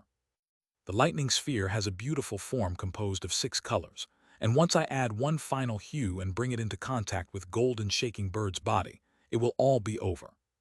Padajijajik. Following the formula Yang Sujin gave me, I focus my consciousness to create black lightning. However, creating black lightning proves far from easy, and what forms instead is, uncomprehendingly, transparent lightning. Damn it, is it the immortal title of crystal glass being, or my world interfering with the lightning? It's just when I'm engrossed, repeatedly trying to make the black lightning. Golden Shaking Bird, who had been chattering incessantly, faintly smiles and speaks. Shall I assist you, sir? Oh ho, can you help? Yes, it's a simple matter. 7-colored lightning was something my master frequently created. Here, please watch carefully. Chidajidajek. In Golden Shaking Bird's hand, pitch-black lightning blossoms. Here it is, please use it as you please. Padajidajijik. Golden Shaking Bird compresses the black lightning into a sphere and slowly sends it my way. Thank you. Receiving the black lightning sphere, I smile bitterly. Now, all I need to do is combine this sphere with the others and let it touch Golden Shaking Bird. At least that should have been the case. Quadajijajik. The 6-colored lightning sphere in my hand suddenly enters Golden Shaking Bird's hand. It all happens in the blink of an eye. Immediately after, I hear the sound of a prophecy in my ears. I prophesize. Those who have mastered the extinguishing divine tribulating heavens technique will exchange their lightning spheres with one another. I widen my eyes in disbelief at the incomprehensible situation. She fulfilled the prophecy first and then spoke the prophecy afterward. No, this is. Golden Shaking Bird looks at me with a gloomy smile. It is a simple application of prophecy. If what is to come in the future is prophecy, then one can reverse Taiji, force the inevitability onto the present, and then declare the prophecy of the future afterwards. Padajijajijik. Dark blue lightning begins to surge around Golden Shaking Bird. I will ask one question, please answer truthfully. What is it? The matter Master told you about me was, after all, to kill me, wasn't it? All I wanted was Deer. Just Deer's attention alone would have been enough. Golden Shaking Bird smiles gloomily as she glares at me. Well, if that's the case, it can't be helped, can it? I will follow you. I will chase you to the head realm where you have gone, chase you to your homeland, and kill every person precious to you, until the only person you have left to look at is me. Along with her agonizing determination, the battle between Golden Shaking Bird and I begins. Chapter 549, A Being Who Dreams. She opens her mouth. I prophesize. I furrow my brow and begin to exert my strength. A deep pain in my chest starts tormenting me. I prophesize. Kirurururung. Above the sky of the lightning sacred sea, one of the artificial stars inside my body begins to rise again. I can use 28 prophecies. If I imbue all 28 artificial stars under my control with prophecies, I would be left unable to do anything beyond that. I must settle this within 28 prophecies. Pajajijic. I further solidify my control over the lightning sacred sea and attempt to confront the golden shaking bird. However, the power of the lightning sacred sea starts to tilt even further toward golden shaking bird. It seems her countless millennia of experience in controlling the lightning sacred sea cannot be ignored. Golden shaking bird's prophecy emerges. You will step forward, revealing your symbol. I take a step forward and reach out towards the sky, embedding a future scene into one of my artificial stars. Simultaneously, a portion of my essence reflects in golden shaking bird's eyes. Crystal glass being Seo Yunhyan, is that your name? You will rise to the true immortal plane, be crushed within this immortal's body. As soon as my prophecy is infused into the artificial star, it is immediately sent into my main body in the true immortal plane by the impermanent sword. However, golden shaking bird sneers while rising into the void. Break Chinese letter. Kuaying. With those words, the prophetic star of golden shaking bird that had just risen into the sky shatters, scattering into the flower fields below. I prophesize. I flinch in surprise and look up at golden shaking bird. She isn't one of the Northern Dipper 7 heavenly lords, yet she's using another prophecy this quickly. This is. Crystal glass being Seo Yunhyan, when he leaves the pavilion, shall feel as if his heart is pounding. Kirururung. My consciousness extends to the first layer of the lightning sacred sea. In the sky there, another planet is rapidly forming. I discover the golden shaking bird's secret. As long as she has control over the lightning sacred sea, she can borrow the power of each layer of the Tower of Trials to unleash prophecies without limit. I prophesize again. Golden shaking bird's prophecy materializes once more. This time, it's in the sky of the second layer of the lightning sacred sea. You, when your heart pounds 3 times, will have your body flush with color, and you will feel as if you are alive, clothed in human flesh. Is the number of prophecies she can use borrowing the power of the Tower of Trials, 1 prophecy per layer. That means golden shaking bird can roughly use 108 prophecies. I need to block 108 prophecies with only 28 but more importantly, from within the pavilion, I glare at golden shaking bird. I prophesize. In the third layer of the Tower of Trials, a prophetic star rises. You, when your body flushes with color and your face turns as red as these poppy petals, will truly gain vitality akin to that of a human, possessing a human metabolism and a human courage. A conditional blessing directed at me is prophesied by her. Why is she wasting her prophecies like that, even if she can use a large number of them? On the 4th floor of the Tower of Trials, a star rises. You, to fight against this immortal, will gain courage and come out to engage in battle. With a hardened expression, I step outside the pavilion. At this point, the control over the lightning sacred sea has practically been handed over to golden shaking bird. There is no use clinging to it any longer. When I step out of the pavilion, is it because of my tension? My heart begins to race. Thump, thump, thump. My heart seems to beat 3 times, then color starts flushing over my body. My form, which had merely been imitating a human, begins to change.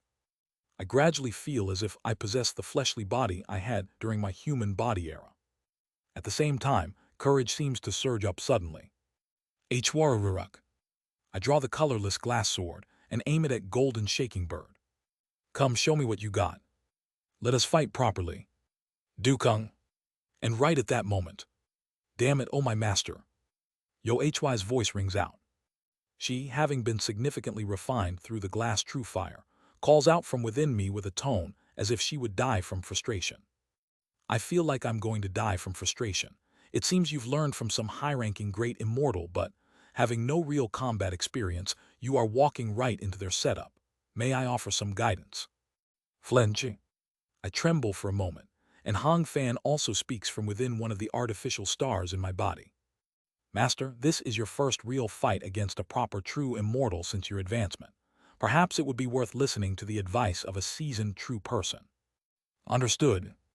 At those words, I release another artificial star into the sky, and following Yo Hy's advice, softly utter a prophecy into it. I prophesize. When golden shaking bird raises 10 prophetic stars, the plains of the lightning sacred sea will distort. Chwarak. Simultaneously, golden shaking bird's body begins to grow larger. Soon, a colossal hummingbird appears before me.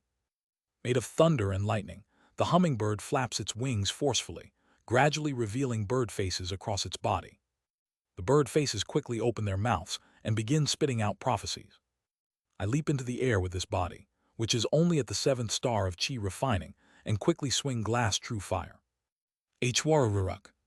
The impermanent sword, which transcends planes and cuts its target, slices through the heads of golden shaking bird without regard for the difference in power.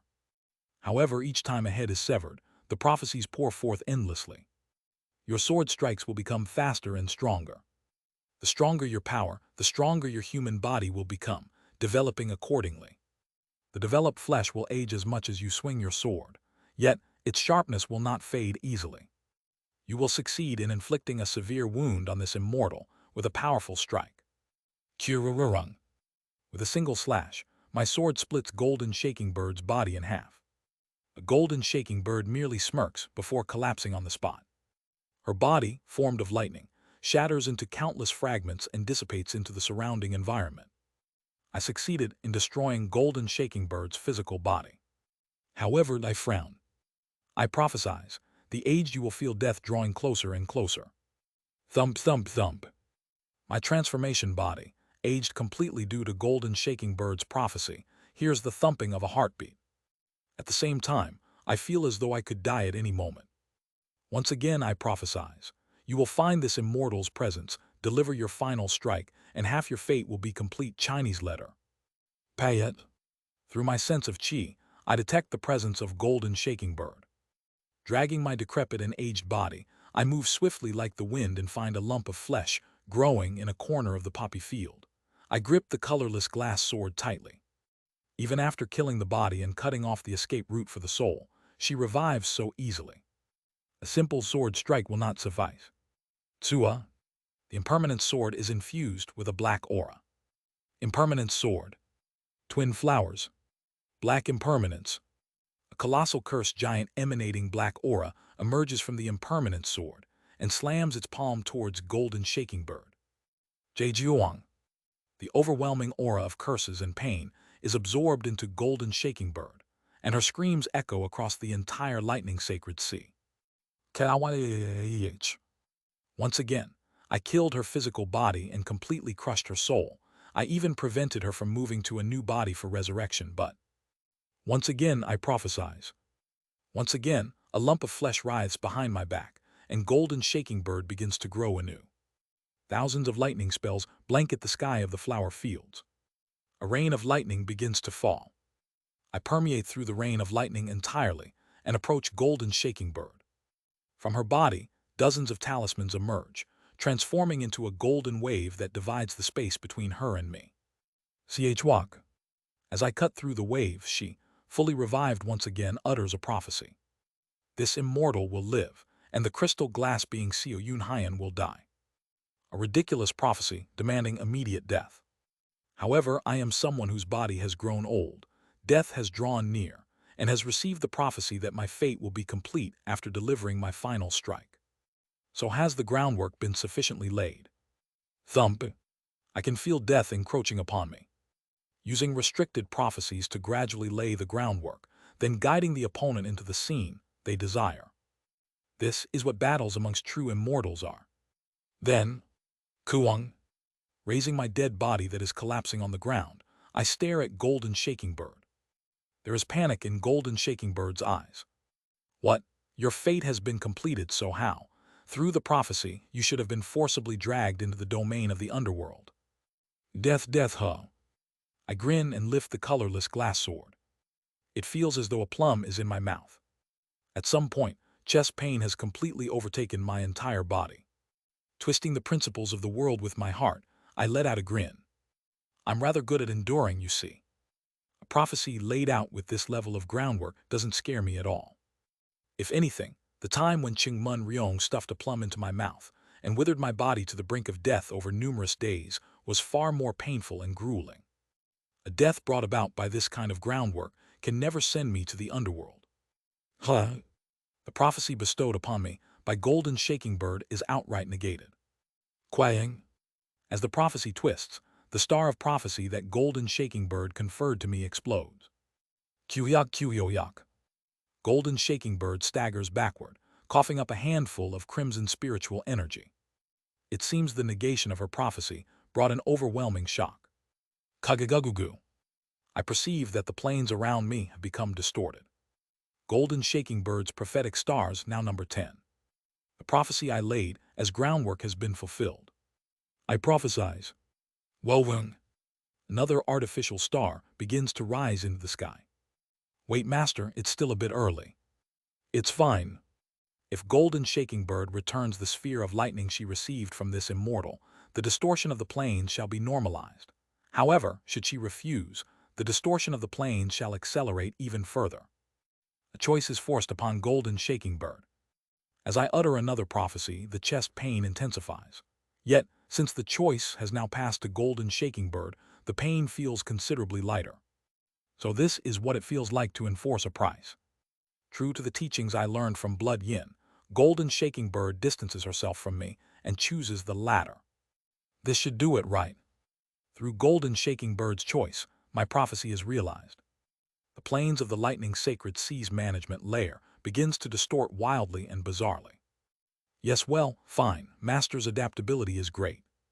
Yo HWI clicks her tongue and grants her approval, while I utter the two prophecies I had prepared in advance. Two artificial stars rise into the sky. I prophesize. The Lightning Sacred Sea shall properly welcome the descendant of the Golden Divine, who has mastered the extinguishing divine, tribulating heavens technique. The Lightning Sacred Sea, where two immortals are currently dancing, shall for a brief moment become like the true immortal domain. The already distorted planes completely lose their function. Simultaneously, for the briefest instant, the battlefield between Golden Shaking Bird and I transforms into the true immortal realm. You really think your desperation will allow you to defeat me? Golden Shaking Bird charges at me. A monstrous entity that flows like a river with thousands of bird heads. That seems to be Golden Shaking Bird's true form. She spews out countless prophecies from her thousands of heads as she swiftly closes in on me. I, gazing at Golden Shaking Bird who is rushing towards me, raise the impermanence sword. As the impermanence sword overlays onto the colorless glass sword, which has changed into glass true fire, the colorless glass sword begins to blaze even more fiercely. I slash downward. That alone will be sufficient. In this battle, I prophesize for the last time. With calm eyes, I watch Golden Shaking Bird's true form rushing at me. The countless prophecies she utters weigh down my body and gradually sap away my strength. But it doesn't matter. From the moment I laid the groundwork up to here, based on Yo HY's advice, Golden Shaking Bird was already defeated.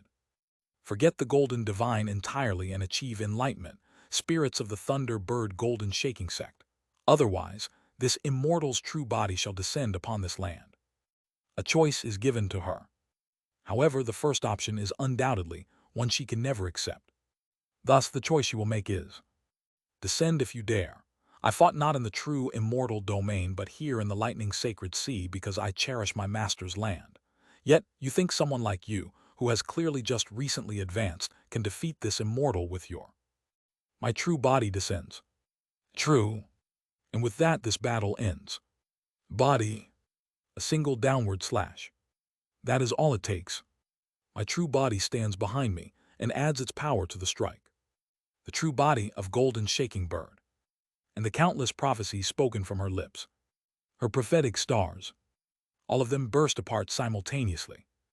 Golden Shaking Bird frantically regenerates her body. However, she no longer dares to reveal her true body.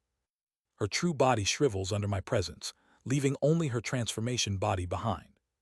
Golden Shaking Bird looks up at me as if in disbelief. Huarurururuk. Milky white candle flame that burns as if alive, fused from glass and aurora. My human form is absorbed into that candle flame. Yo HWI snickers within me, mocking Golden Shaking Bird, while Hong Fan is already celebrating my victory. Golden Shaking Bird only stares up at me with a blank expression. How to someone who just advanced. I transform into my combat technique form. The size of this vestige liberation immortal is great net. Before she can finish her words, I throw a punch. Quaying, golden shaking bird's body bursts apart. But that is not all. The entirety of the management layer, this entire world filled with poppy flowers, collapses. Quarrung. There is no longer any need for martial arts to deal with golden shaking bird. Though I am at the level of chi refining 7th star after descending into the lower realm, my true body in the true immortal domain is feared enough to be called the return of the vast cold heavenly lord, striking terror into the radiance hall. Quaying. Once again, I approach golden shaking bird and throw another punch. With just that, she is miserably flung away and crashes straight into the location of the Tower of Trials, the layer where the Tower of Trials resides. I carefully avoid touching the immortal treasure great desolate path, grabbing golden shaking bird by the face and smashing her into the 99th layer of the Tower of Trials. The Thunder Bee Queen senses her mother's danger and charges toward me. However, as soon as the Thunder Bee Queen, still at the entering nirvana stage, locks eyes with me, something resembling both a candle flame and a blade begins to sprout all over her body, transforming her into a mountain made of glass right where she stands. Since she is not a true entering nirvana, she narrowly avoided advancing to true immortality. However, unless I permit her to regain her original form, she will live out countless eons neither dead nor alive, existing forever as a glass sword mountain. I prophesize. Golden shaking bird casts a star of prophecy on the lower layers. A prophetic star rises on the 30th floor, revealing a scene. I lift her by the face and momentarily hold her up before slamming her back down onto the floor of the 99th layer. Quaying. The Tower of Trials splits in half. I slam golden shaking bird's body into the ground of the first layer of the Tower of Trials, shattering all of the prophetic stars she created. As the stars of prophecy are destroyed, she again pours out crimson spiritual energy, trembling. Chia. It's over. I look down at golden shaking bird. Now it seems she no longer has the strength to even lift a single finger. With a blank expression, she sheds tears while staring up at the sky. Padajijajik. With a flick of my hand, the lightning sphere she took is drawn back into my hand. I take out the black lightning sphere she created. For some reason, the black lightning sphere in my possession has turned more than 90% colorless. I scatter the colorless portion and absorb the black lightning into the lightning sphere, completing Yang Sujin's secret art. Pazazasa. The body of golden shaking bird, which has been utterly wrecked by me, begins to gradually collapse. You are dying, golden shaking bird. Make your choice. Will you simply perish or will you liberate the souls of the Thunderbird golden shaking sect within you? She is dying. She who revived without issue even after her true body was cleaved in half, her spirit annihilated, and her repeated resurrections blocked, is now truly on the verge of death. Through her, I finally understand how true immortals die, and how they revive. True immortals. To be precise, true immortals who deal with fate must constantly prophesize fate. If an entering nirvana true person offers a ritual to the heavenly domain to receive their lifespan, a true immortal gains lifespan each time they speak a prophecy. Having transcended both life and death, only prophecies become the milestones that bear witness to our existence. Even if our spirit is completely obliterated, as long as our prophecies remain in this world. Even if reduced to a pill and consumed by a chi-refining 3rd star cultivator, we can resurrect within their body alongside our prophecy. As long as we dream towards the future, we can never truly die. And that also means, if all prophecies are denied, we are ultimately destroyed. Thus, golden shaking bird, who has been trapped in the lightning sacred sea and had no chance to leave prophecies elsewhere, now finds every one of her prophecies shattered and obliterated by me. I will die like this, the vengeful spirits of the Thunderbird golden shaking sect. I will not release them. Chijijijik. I lower my rank slightly and sternly question her with my physical voice. Why, Yang Sujin wanted this. And then she screams. I too wanted it. Tears flow from golden shaking bird's eyes. We too wanted him, we knew. Golden shaking bird sobs bitterly. We knew that master went to die. We wanted him to live. If not that, then at least to die together with him. But until the end, Until the very end, he acted as he pleased. Even after death, he still does so. You must already know, don't you? Since if someone other than Master's direct disciples or thunder beasts learns the extinguishing divine's tribulating heavens technique, they can meet Master's lingering remnant. And the condition for meeting his lingering remnant is for Master to have completely perished from this world. She cries. From the moment you appeared with the extinguishing divine tribulating heavens technique, I suspected it. I just wanted to go to the head realm and throw myself to die. But why? Why would he make it so that I, who yearns for Master this much, could not even die? Why? Golden shaking bird wails. Why did you abandon me, my Master? Golden shaking bird is not the only one weeping. Every being of the thunder bird golden shaking sect, every spirit that once followed the golden divine wails sorrowfully from within, yearning for him. Please kill me like this. He always acted as he pleased to the very end. So at the very least, I don't want my final act to go according to his will. Please, grant me this one last mercy. Pajajijic. I look at the lightning sphere and let out a low sigh. Then, letting out a deep groan, I scatter the sphere of lightning. Are you granting mercy? This is not mercy. I step closer to Golden Shaking Bird. I am sorry, Yang Sujin. I will give you a chance. I will deceive your subordinate. This is the least I can do as someone from the same earth. I don't need it, a chance to witness the return of the Golden Divine. It seems the heavenly domain I will head to, after finishing matters in the sun and moon, heavenly domain has already been decided. The first heavenly domain I will visit is the Bearing Tree Heavenly Domain, the place where Jian Myohun resides. Take my hand. At my words, Golden Shaking Bird blankly stares at me. I will take you to where your dream lies. Tears begin to fall from her eyes. For a true immortal who deals with fate, they die when they can no longer dream. So that a true immortal who has lost all her dreams can hold on to one, I decide to hand over a faint glimmer of hope. Kirururung. The sky above the lightning sacred sea momentarily darken, with storm clouds before the authority over it completely falls into my grasp.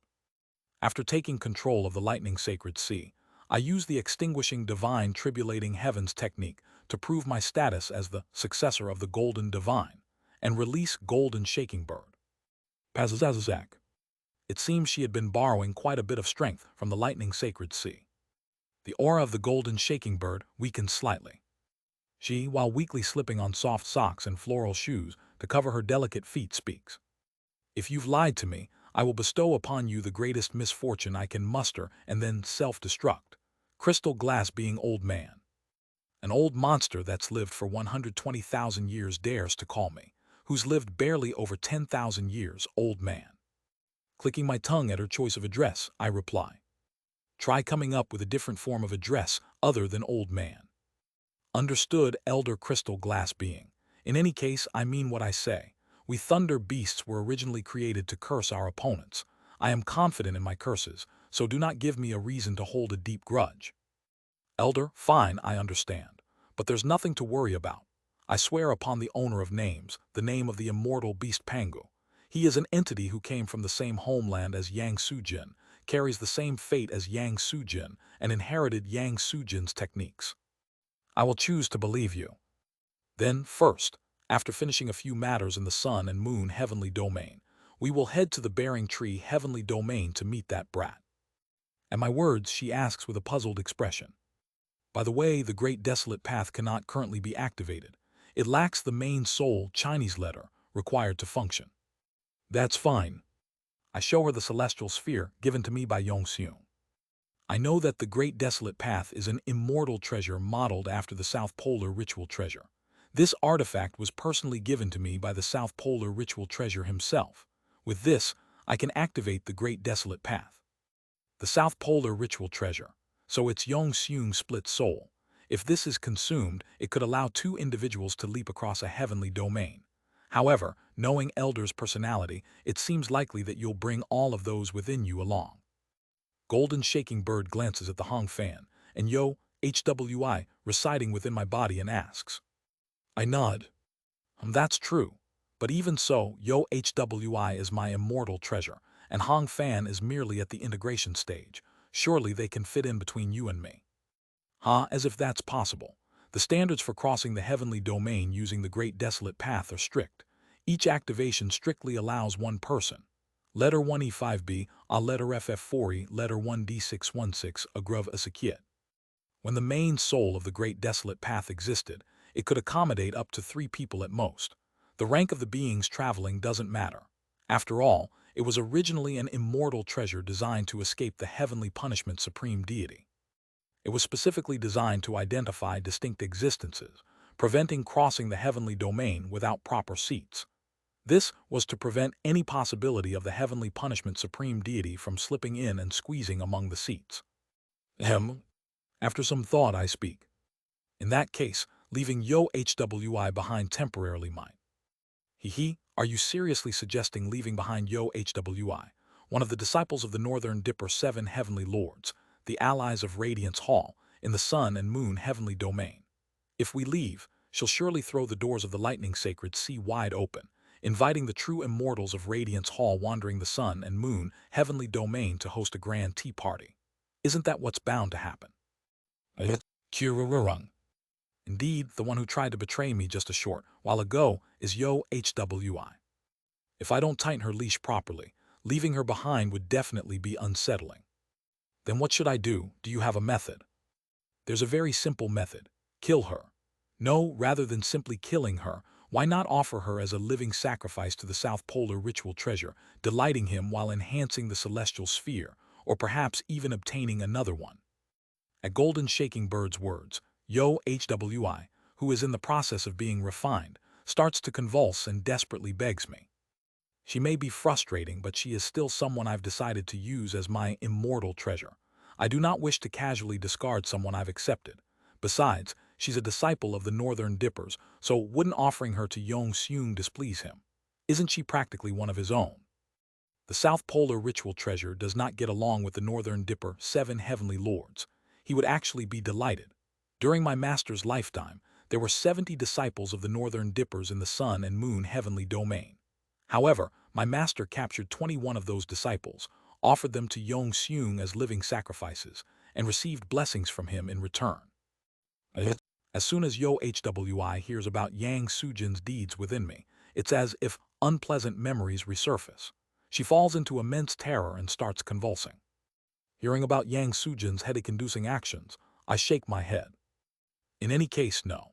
What about simply sealing her or borrowing the naming supreme deity's power to enforce an oath and leaving her behind? Seals and oaths can easily be undone.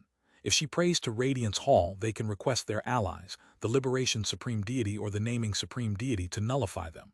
However, since Elder seems to prefer a moderate approach, I'll suggest a method that, while slightly painful, leaves no aftereffects, keeps Yo HWI intact and causes no problems. It's a very good method. At Golden Shaking Bird's words, Yo HWI begins sobbing from within and pleads desperately, begging me not to listen to Golden Shaking Bird. Though I do feel sorry for her, she is, after all, a traitor. Thus, I lend my ear to Golden Shaking Bird's words rather than hers. Go on, speak. Since her refinement as an immortal treasure is nearly complete, I will enter Elder's body and add a small extra process during the later stages of refinement. That way, once the refinement is complete, not only will her rank as an immortal treasure increase, but she'll also radiate magnificent golden lightning. Oh ho, what exactly are you planning to do? It's nothing complicated. Among the methods for refining thunder beasts, there's a process where you gather the target's spirits and mix them together.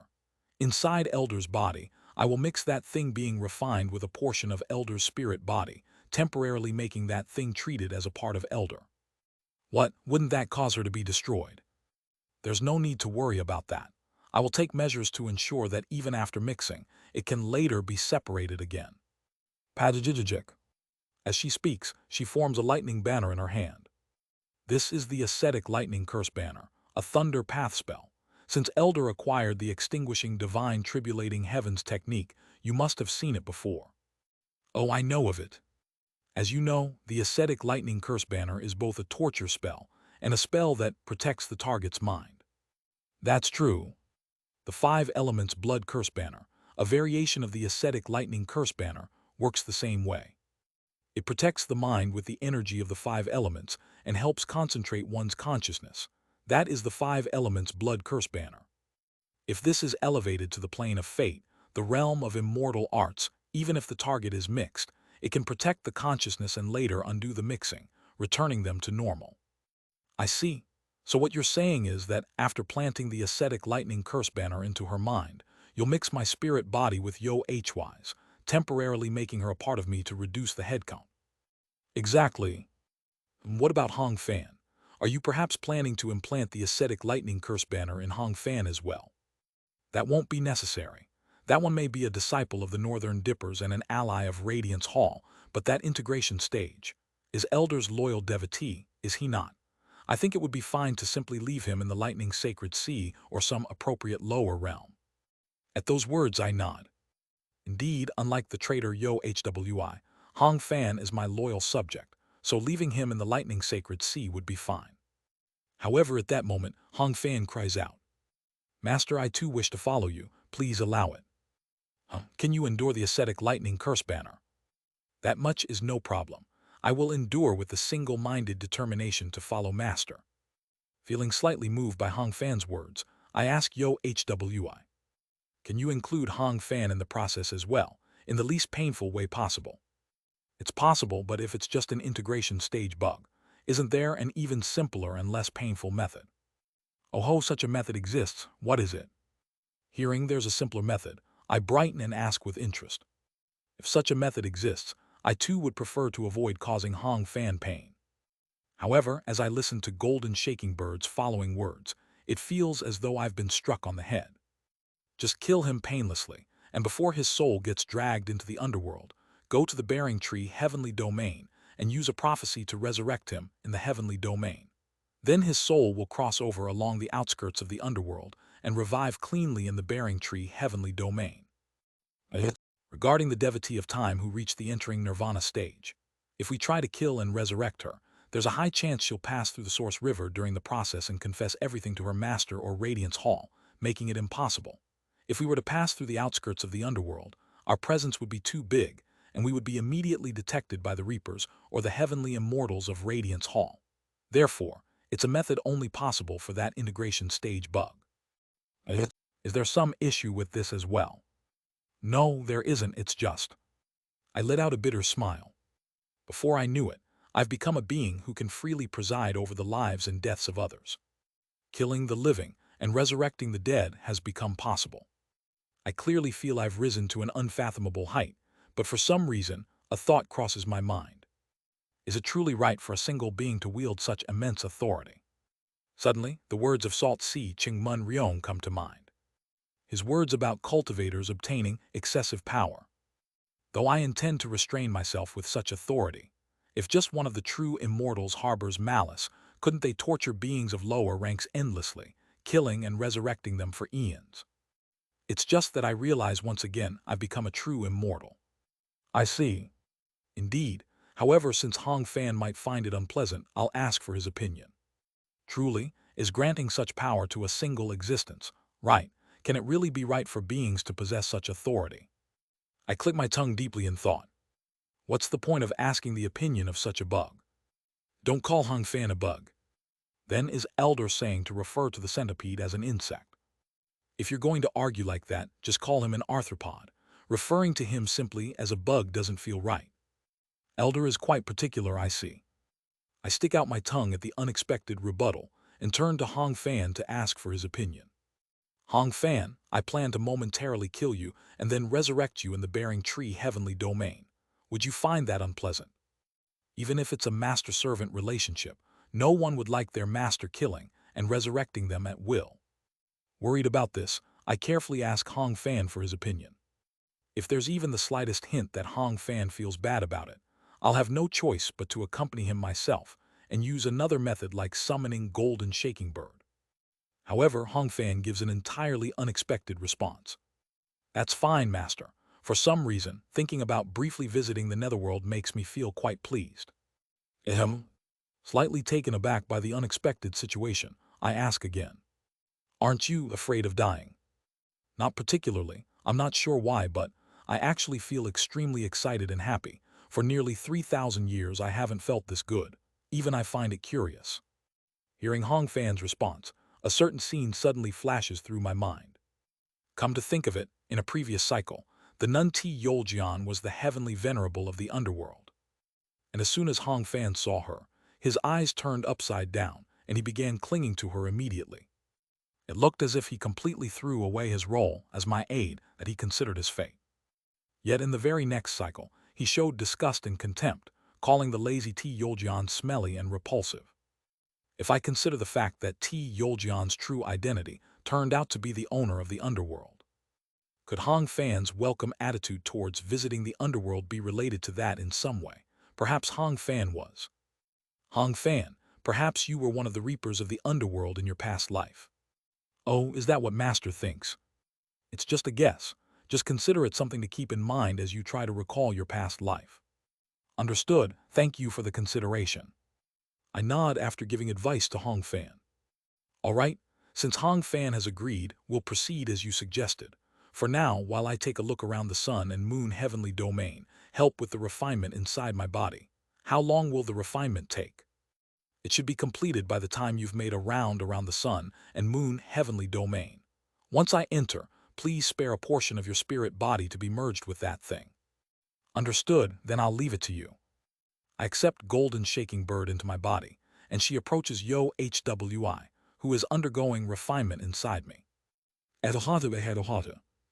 Golden Shaking Bird laughs madly with her eyes blazing red, as she stares at Yo HWI, who is trapped in the prison of Seo Yunhyan's glass true fire. Who do we have here? It's been so long, truly. It's something worth living all this time for. To think there would come a day when the vicious evil god of the Black Bird Star True Sect, Chinese letter, Chinese letter, Chinese letter, Chinese letter, Chinese letter, would lie beneath our feet. Yo HWI trembles all over, her body shaking with humiliation and fear as she looks up at Golden Shaking Bird. Why, you lowly spirits of a minor sect that once offered me sacrifices, do you dare defy your god, Chinese letter? God, you mean old God. Master saved us from your tyranny and changed our sect to the Thunderbird Golden Shaking sect. Now, you're nothing more than our former master. You lowly creatures that dare speak to your former master like Quang. Before Yo HWI can finish her sentence, her head is slammed into the ground with a single nod from Golden Shaking Bird. With a face full of ecstasy, Golden Shaking Bird steps on Yo HY's head with her soft foot. To think I can do whatever I want to my former master. Back when Master hunted you all down and offered you all as sacrifice, I regretted not being able to catch you. But now, such a thing has actually come to pass. You dare to me. Consider this retribution, Yo HWI. You took living sacrifices from us, violated and killed them, and then pretended to show generosity while bestowing us nothing but calamities. The grudge of the Black Bird Star True Sect has finally come back to you.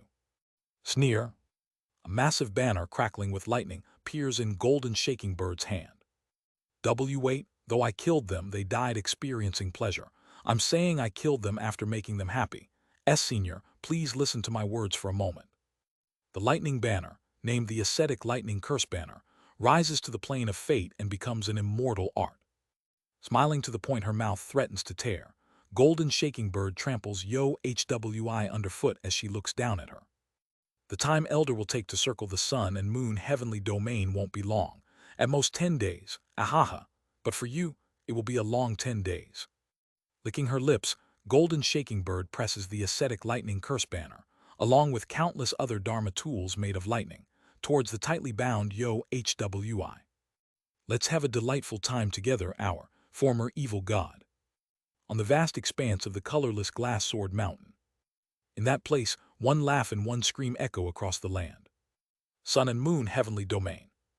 Interdimensional void. I arrive at the 5 middle realms located there. Directly entering the bright cold realm would be too dangerous. First of all, the sacred master of the bright cold realm, Beek Woon, is a devotee of Radiance Hall, and the bright cold realm has long been renamed as the bright light cold realm. It's practically the stomach of Radiance Hall. If I go there, regardless of the crystal glass being immortal title, the sword spear heavenly lord could come chasing after me. Thus, I decide to save the bright cold realm for last and send in a puppet clone instead. Then where should I go first? Ancient force, nether ghosts, true devil. It's when I am deliberating. Suddenly, one location comes to mind. To think of it, the place I'm most curious about right now is that place. I gaze far into the distance, towards a certain world located at the center of the middle realms. No, to be precise, it's not exactly at the center, but rather slightly deeper into the interdimensional void than the middle realms. It is the head realm. Perhaps because I have become a true immortal, simply gazing at the outer surface of the head realm no longer brings any significant shock. It just makes my eyes ache slightly. Well, I select a suitable puppet remaining inside an artificial star and overlay a powerful illusion onto it. Then I blow my split soul into the puppet and temporarily seal the split soul's memories. Now, the split soul within this puppet is no different from an ordinary mortal. Even if it looks up at the sky of the head realm, it will sense nothing. Go. Tug. I push the puppet clone, overlaid with the illusion of Seo Yun Hyan, towards the head realm. Golden Shaking Bird Hong Fan, Yo HWI. I'm sorry, but it seems it will take a little more time. Please just wait another 30 or 40 years. Haha, for beings of our level, that amount of time is no different from a fleeting instant, master. Yes, I am fine with it, elder. Yoop yoop yoop, yoo up, ooh up, huck. 3 responses reach me. Seeing that everyone seems to agree, I smile faintly and look at the puppet clone I sent to the head realm. It will meet the factions I yearn to see on my behalf. Hyuk.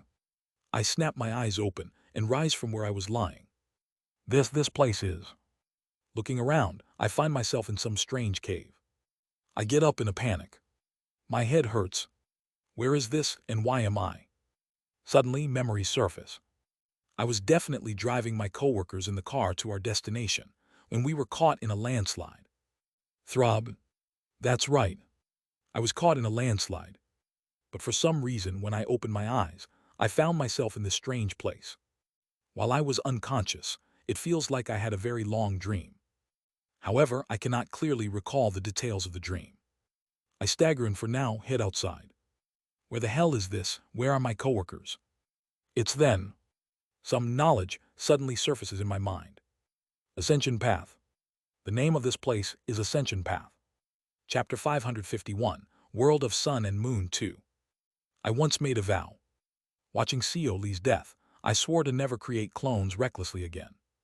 And even if I were to create a clone, I swore never to let that clone meet its end as another me.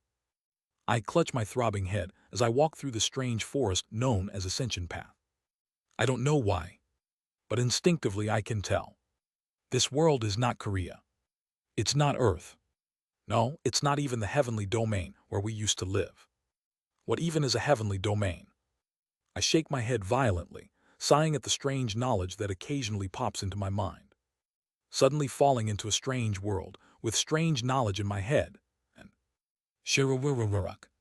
A sense of breathlessness overcomes me as I see a massive snake slither past my field of vision. It is a red snake. The red snake with 2 heads carries an oppressive presence so intense it feels suffocating. Its sheer girth is on par with a 2-story building. What is this? What is this? As I reel in shock and nearly collapse on the spot. The snake's gaze meets mine. The serpent flicks its tongue a few times, then suddenly widens its eyes. Huaya. A scream almost human-like erupts from the serpent's mouth. Hearing that scream, my head begins to throb and ache. Tssa. One of the snake's heads opens its mouth wide and spews out something that looks like a crimson mist. Guaeg. As I inhale the mist, an unbearable pain engulfs my entire body, making me feel as though I'm on the verge of suffocating. And yet, for some reason, the red snake, which had sprayed its poisonous mist to incapacitate me, stares at me with terrified eyes before fleeing quickly. Letter 1E5D, a letter 1 of Tusa, letter 1 of it 7, a hatchik letter 1 6 fov. Gugs ayag qeg. In the middle of the red mist, I force myself to move, summoning every ounce of my willpower. Each step sends jolts of pain through my body, which gradually grows more paralyzed. Simultaneously, unbearable pain crashes over me. But somehow I manage to move. I escape the mist's range and collapse onto a patch of grass nearby, gasping for breath. It hurts, it hurts, it hurts so much I feel like I'm dying. Mom, I think I'm going to die. Tears and mucus stream down my face as I lose control of my bladder and bowels. The substance that the snake spewed at me was that much painful and excruciating. Through this pain, I come to a single realization. This world is real. It's not a dream. This isn't some aftermath of a landslide, where I lost consciousness and began dreaming. This isn't a level of pain I could ever experience in a dream. Grinding my teeth and shedding tears, I faint. While heading to our destination with my colleagues in a car, I was caught in a landslide and fell into this strange world. What should I do now? When I come to my senses, it's night. Although my body still tingles and moving is difficult, I manage to get by somehow. I need to move my body to a safer place. Encountering a wild animal would spell disaster. As I recall how I lost control of myself earlier, I decide to at least clean myself with some leaves. However, for some reason, there are no traces of what I let out behind. What? Apparently, I was mistaken about losing control of myself. I'm sure I felt it. Whatever, for now, let's just head to that cave. Dragging my aching body, I make my way towards the cave. As I search for the cave, my thoughts become a tangled mess. Just then, light. That's right. A light is flickering inside the cave. It is a warm, flickering light, carrying with it a faintly wavering sensation. At the same time, there is a smell of something burning. A campfire. It's a campfire. Someone living here in Ascension Path must have lit it. A person. I need to make contact with a person. I need to figure out what kind of world this is. And I must find a way to escape this forest. With that thought, I walk into the cave. I manage to see a bizarre sight. It's a bear. A bear that is 3 or 4 heads taller than Chief Ohiansiak, and a huge stature, is dressed in something that appears like a modernized hanbok with a gamtu over its head, tending to a campfire. Above the campfire is something that looks like a cauldron, and the bear is sprinkling a ton of what looks like spices into the cauldron. It seems to be cooking. A bear wearing clothes and cooking. Then what would the ingredients be? Next to the bear, I can see a human, tightly bound with something like rope. A bear that eats people. I have to run. But my legs won't move. Am I going to get eaten too? As that thought crosses my mind, the bear lets out a scream and charges at me like a shot arrow. It's just when I think I'm as good as dead. The bear rushes right past me and flees into the dark forest. It looks as though it saw something terrifying. The snake from earlier and now the bear. Are they afraid of me? Feeling puzzled, I quickly move towards the prey that the bear tied up with ropes. I should free them. If the bear comes back, I won't be able to carry them and run. The prey the bear captured appears to be a woman. She's dressed in silver clothing and wears a silver-white mask on her face. Her entire body is wrapped in bandages, leaving not a single patch of skin visible. The only part of her that is visible is her long, flowing silver hair, the only uncovered part of her body. Hey, you there, please wake up. But no matter how much I shake her, she remains fast asleep, as if oblivious to the world. What should I do? After hesitating, I decide to use a more drastic method. Slap. I slap her face repeatedly. Then, all of a sudden, thud, the mask covering her face falls off from the impact of my palm. Clang, the silver-white mask hits the ground, producing a rather loud noise. Still, she does not get up. Underneath the mask, her face is also tightly wrapped in bandages, leaving only her eyes and mouth exposed. I should hit her more, right? I feel sorry, but there's no telling when that bear, which was planning to cook and eat a person, might return. Sure, it ran away from me earlier, but I don't know why. If it comes back and realizes I'm nothing special, it will likely cook and eat the both of us. I can't just die, or leave her behind and escape on my own, or carry her and die together. I must wake her up somehow and escape with her. Slap. I strike her face even harder. Wake up, hey, it's dangerous to sleep here. Slap. Every time I strike her face, the bandages covering it slip off. And when her bandages finally fall away, fully revealing her face, I can't help but freeze in place, my hand stopping midair. Beautiful. Her face is so beautiful that I feel I will be completely captivated just from staring at her. Silver hair, snow-white skin. Lips so pale they are almost gray, completely devoid of color. She seems as though she is the embodiment of the concept of silver white, Chinese letter, Chinese letter. At the same time, there is an impression of incredible strength emanating from her, as if she is a sculpture forged from iron. Feeling this way about someone I know nothing about, solely based on their appearance, and having my heart race like this. It has only ever happened before when I first saw Ohaisiu at work. Right, let's stop hitting her, she'll wake up eventually. For some reason, seeing her face drains me of the confidence to strike her again. I carefully rewrap the bandages around her face, restoring them as best as I can. Then I place the silver mask back on her face. Damn it, I don't even know when another one of those monsters from earlier might show up. What am I even doing right now? I sigh, picking up a piece of firewood nearby. Then I grab a stone from the ground and strike it against another stone to make a crude stone knife. Using that knife, I start carving the firewood. It feels like I won't be able to relax unless I make at least a wooden sword to use as a weapon. Scrape, scrape, scrape. As I carve the wooden sword with the stone knife, I feel an odd sense of déjà vu. For some reason, it feels familiar, as though I have done this several times before. Do I have some kind of talent for carving wooden swords? Before I realize it, the crude knife has shaped the wood into a rather decent-looking wooden sword. When I see the wooden sword, I feel an overwhelming urge to swing it. No, this isn't just an urge. It's yearning. An intense yearning for the sword. Twitch. The masked woman seems to twitch slightly. After cutting the ropes binding her with the stone knife and letting her lie down comfortably, I swing the wooden sword. Boom, boom, boom. At first, it's just crude, unrefined sword swings. However, the more I wield the sword, the more I begin to see the optimal paths for wielding it. Before long, the sword swings rise into the realm of skill. It becomes something that can be called swordsmanship. I follow the tip of the wooden sword as if entranced. And as I follow the tip of the sword, completely absorbed. All of a sudden, enlightenment about the sword fills my mind completely, and I swing the sword towards the cave wall. Boom! Shugug! The wooden sword splits open the cave wall. Huh? Realizing what I've just done, I stagger back in shock. Drip, drip. Cold sweat trickles down my chin. Did I do that? I can't even begin to understand how it was possible. With a wooden sword, I split the cave wall. Suddenly, a strange feeling comes over me.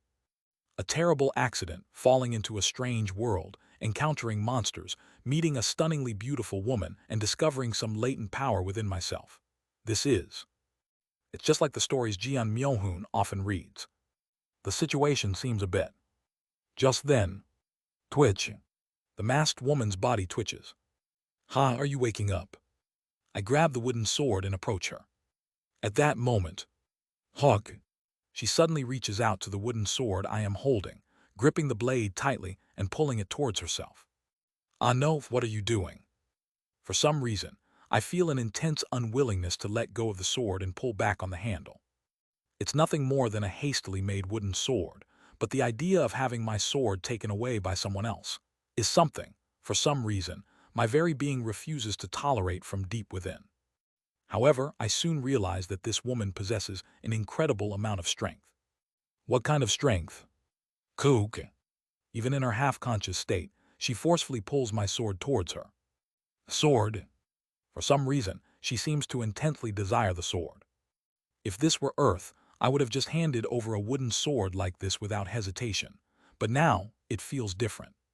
I cannot let it go. This is my sword. This is my sword. I can't give it to you. Growling ferociously in a way that even I find irrational, I glare at her. Let go, I said. This is my sword. Kuwak. An immense strength wells up from deep within me, surprising even myself. At the same time, I pull back the sword that was about to be taken away by her. But she also pulls with strength not inferior to mine, yanking the sword towards herself. Amaze me. Still not fully conscious, she mumbles. All weapons in the world are mine. Don't spout nonsense. This is my sword, I said. It's my sword. Growling so fiercely that I even surprise myself, I muster all my strength and pull at the sword. In the next moment, crack, the wooden sword, unable to withstand the force of both of us pulling, snaps in the middle. I almost stumble backwards, but instinctively regain my balance and return to my original stance. Hyog. What just happened? Did I lose my mind? Even to me, my obsession with the sword was too much. It's when that thought crosses my mind. The masked woman rises. She looks around with a dazed expression, and then glances down at the half of the sword still in her hand. Then she looks at me. Through the mask, her silver eyes meet mine. You're the one who woke me. Yes, that's correct. She stares at me for a moment before brushing her hand over her head. The bandages, their position is strange. Did you, perhaps, see my face? Pardon? I hesitate, unsure how to respond to her question. It feels a little embarrassing to admit that I slapped her face multiple times to wake her, only to stop when I saw her face. What do I even say? Just then, lying doesn't work. Living beings can't deceive. Eyes tell me the truth. Living beings can't lie to her. I scoff inwardly. What kind of ridiculous nonsense is that? I make my decision. I didn't see your face. Why would I even pry and look at your face? The memory of her face surfaces in my mind, so beautiful that it left me out of breath. My heart starts pounding for no reason. I won't get caught, right? And as expected, she only tilts her head in confusion.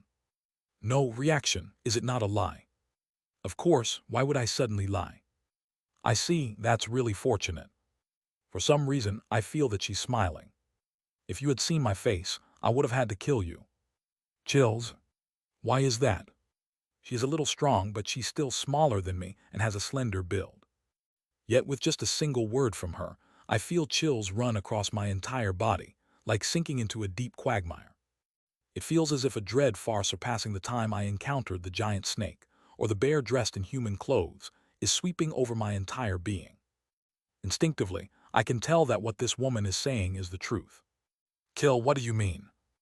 I cannot show my face. If I show my face, emotions will arise. For us, emotions are tools. They cannot be used for any other purpose beyond that, so we can never reveal our faces to anyone. Hence, we have killed all those who have seen our faces.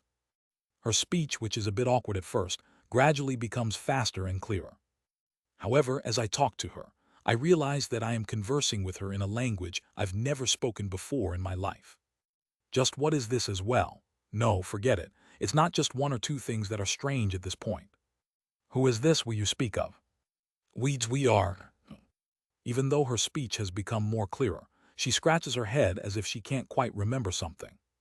Right, who are we? I can't remember. You don't remember, then how much do you remember? Well, I don't know. Only a few fragmented pieces of information come to mind. I can't remember anything else. It seems she's a woman with amnesia. It's not because I kept hitting her on the head, right? Feeling a twinge of unease, I ask her a question. Do you perhaps feel pain anywhere? And my cheek feels a little hot and sore. Other than that, well, there's no pain. However, I know for certain that I didn't lose my memories from hitting something hard. The reason I lost my memories is specific. In other words, this isn't some accidental case of amnesia, but rather, I deliberately made myself lose my memories for a certain purpose. Oh, I see. I breathe a sigh of relief, freeing myself from guilt. Still, if she can't remember anything at all, doesn't that mean she's not going to be much help in learning anything about this world? I click my tongue slightly, let out a small sigh, and decide to at least ask about the things she does remember. Do you remember your name? Name? My name, yes, I remember it. Oh, then please tell me your name. But I cannot tell you my name. Just as I cannot show you my face, I cannot recklessly share my true name either. Because when we become who we are, we discard our true names and promise to live our lives in accordance with our masks. Do you still not remember who this we is? That's right, I still don't remember. Then what should I call you? Instead of my name, call me by the title I was known by among us. What title is that? The title that comes out of her mouth is short and simple. Joan, Chinese letter, call me Joan. Joan, then I will call you Miss Joan from now on. Do as you wish. By the way, how old are you, for you to be speaking so informally to someone you've just met? At my words, she suddenly touches her chest and then gropes at her hips. It's not there, I'm currently female. Pardon, what? And I know males are not supposed to ask females about their age. Do not carelessly ask a woman her age. Is she crazy? Never mind her gender for a moment, female and male. TL. She used a term for female and male that is used in the context for animals or biology. It's as if she's implying that her race isn't human. Also, the fact that she suddenly checked her gender as if realizing it for the first time. Does that mean she even lost her memory regarding her gender? Unless she's some kind of being without a defined gender, she must have completely lost her memory. Clicking my tongue softly, I ask another question to this woman who has completely forgotten everything. Well then, since neither of us knows the other's age, I won't bother speaking formally either. You look younger than me anyway. Do as you please. In that case, Joan, you said you lost your memory intentionally, right? What's your purpose then? My purpose seems to have been twofold. Twofold? That's right, to confirm something, and to capture someone. To accomplish that, I lost my memory and came here. Placing her hand on her chest as if feeling proud, she speaks with a boastful tone. We, though there are a few conditions, can enter and leave this place freely. Consider yourself honored. This alone is proof of how extraordinary we are. Meeting me, a member of such a we, is an unparalleled blessing in your life. Are you saying you can freely enter and leave this cave? It feels like she's implying she entered somewhere, but she doesn't seem to remember what that somewhere is. Clearing her throat, she continues. In any case, that's not what's important. I will regain all of my memories soon. Until then, cooperate with this body. And even though I've lost my memory, if you can help me a little, do so. In return, I will give you many good gifts that I can offer. Well, fine. I do need information about this world anyway. The first day, I fell onto Ascension Path. I decide to join forces with her, a woman who lost her memory yet claims to be here to confirm something and capture someone. Kalin. Last night, after forming an alliance with Joan, we agreed to take turns keeping watch. After standing my turn and waking her, I went asleep. When I woke up, a loud noise was echoing inside the cave. What on earth? No. I widen my eyes in shock as I see what Joan is doing. That's what is she? The bear from last night, the one that tried to boil and eat Joan. The iron pot that the bear had. She's ripping apart the iron pot with her bare hands. She's grabbing that pot with her bare hands, tearing it apart, grinding it, and making a sword out of it. Kung. As she punches the pot one more time, 2 swords made of iron are completely finished. I stare at the scene with my mouth agape. Tearing apart iron with bare hands, what kind of monstrous strength is this? I can clearly tell now. Her words last night about killing anyone who saw her face was absolutely not a joke. That what in the world is? In this forest, there is a master, don't you feel it? What? While standing watch last night, I could feel it. A prickling sensation, the gaze of something watching us. That gaze covers this entire forest. In other words, that entity dominates and controls this forest as its master. I don't feel anything like that. Useless? Anyway, I don't know why that entity hasn't attacked us yet, but what's certain is that if we find and defeat it, it will greatly help us escape this forest. Prescription letter 1D63C, letter 22B, letter 1D587, open as. I grab my head and ask her. So, you're saying a demon spirit like the giant snake from yesterday, or the bear that tried to boil and eat you, is ruling this forest, and we need to defeat it to leave Ascension Path? Correct. Impossible, how could we possibly? I'm just a human. Stop whining and pick up a sword. She lifts the 2 swords and says, humans are quite a powerful race. I'm not entirely sure, but there's some information suggesting they are one of the dominating species. Trust in the potential your body holds and follow me. Who? I let out a deep sigh. Then for now. Hurry up and decide, I'm leaving first. Without even listening to the rest of my words, Jeong stands up, grabs the 2 swords and steps out of the cave. Why is she in such a rush? Grinding my teeth, I follow her outside. Tadadadad. Jeong is running. I start running as well, but the distance between us doesn't shrink at all. Hey, wait up. If we fight a demon spirit or whatever, we're going to die. But she doesn't even glance back, only running faster and faster. Carrying 2 giant swords like that and running so fast. It's clear she has some kind of extraordinary ability. Her terrifying strength is the same. But I feel uneasy. The only human I've met in this Ascension Path is her. If she ends up dying to this so-called master of the forest, what am I supposed to do alone? I can't keep up. The gap between us grows wider and wider. Her speed doesn't seem human. The very way she runs feels fundamentally different. Wait, the way she runs. Suddenly, my eyes focus on her stride. Her strides are consistent. At the same time, there's a distinct rhythm to her movements. If I do this and add elasticity to my body like this, Todd, I apply the elasticity of my body to my steps. At the same time, I analyze the rhythm of her movements and start imitating her. Tung tung tung. Gradually, my body feels lighter. At the same time, the distance between her and me grows shorter and shorter. So this is how she moves, but I can't close the gap any further. There's some other secret. I scrutinize her entire body. Her back, shoulders, waist. Then, as I focus on the area near her ribs, I notice something unusual about her breathing. Even her breathing has a rhythm. Should I try imitating it? Hoop. I inhale and exhale. After watching her breathing from a distance and imitating it for a while. Pay it. Suddenly, I'm able to close the gap and reach just behind her. Wait, let's go together. What? How did you catch up? I just watched how you were running and copied it. I also mimicked your breathing a bit. At my words, Joan finally turns to look at me, her eyes wide open. Her silver pupils are trembling. When I checked during the night watch, you didn't have any chi and hadn't learned any special body technique. And now, you've already imitated me. Her voice is filled with disbelief. But after a moment, she smirks and says, Fine, since you've come this far, I'll teach you properly. You're breathing all wrong. When you breathe, take it in and let it sink deep into your body below your navel. I adjust my breathing as she instructs. As I follow her directions, I feel a sensation like my entire body is opening up. Oh yeah. Light. It feels as if the light of the world rushes towards me, licking every corner of my body.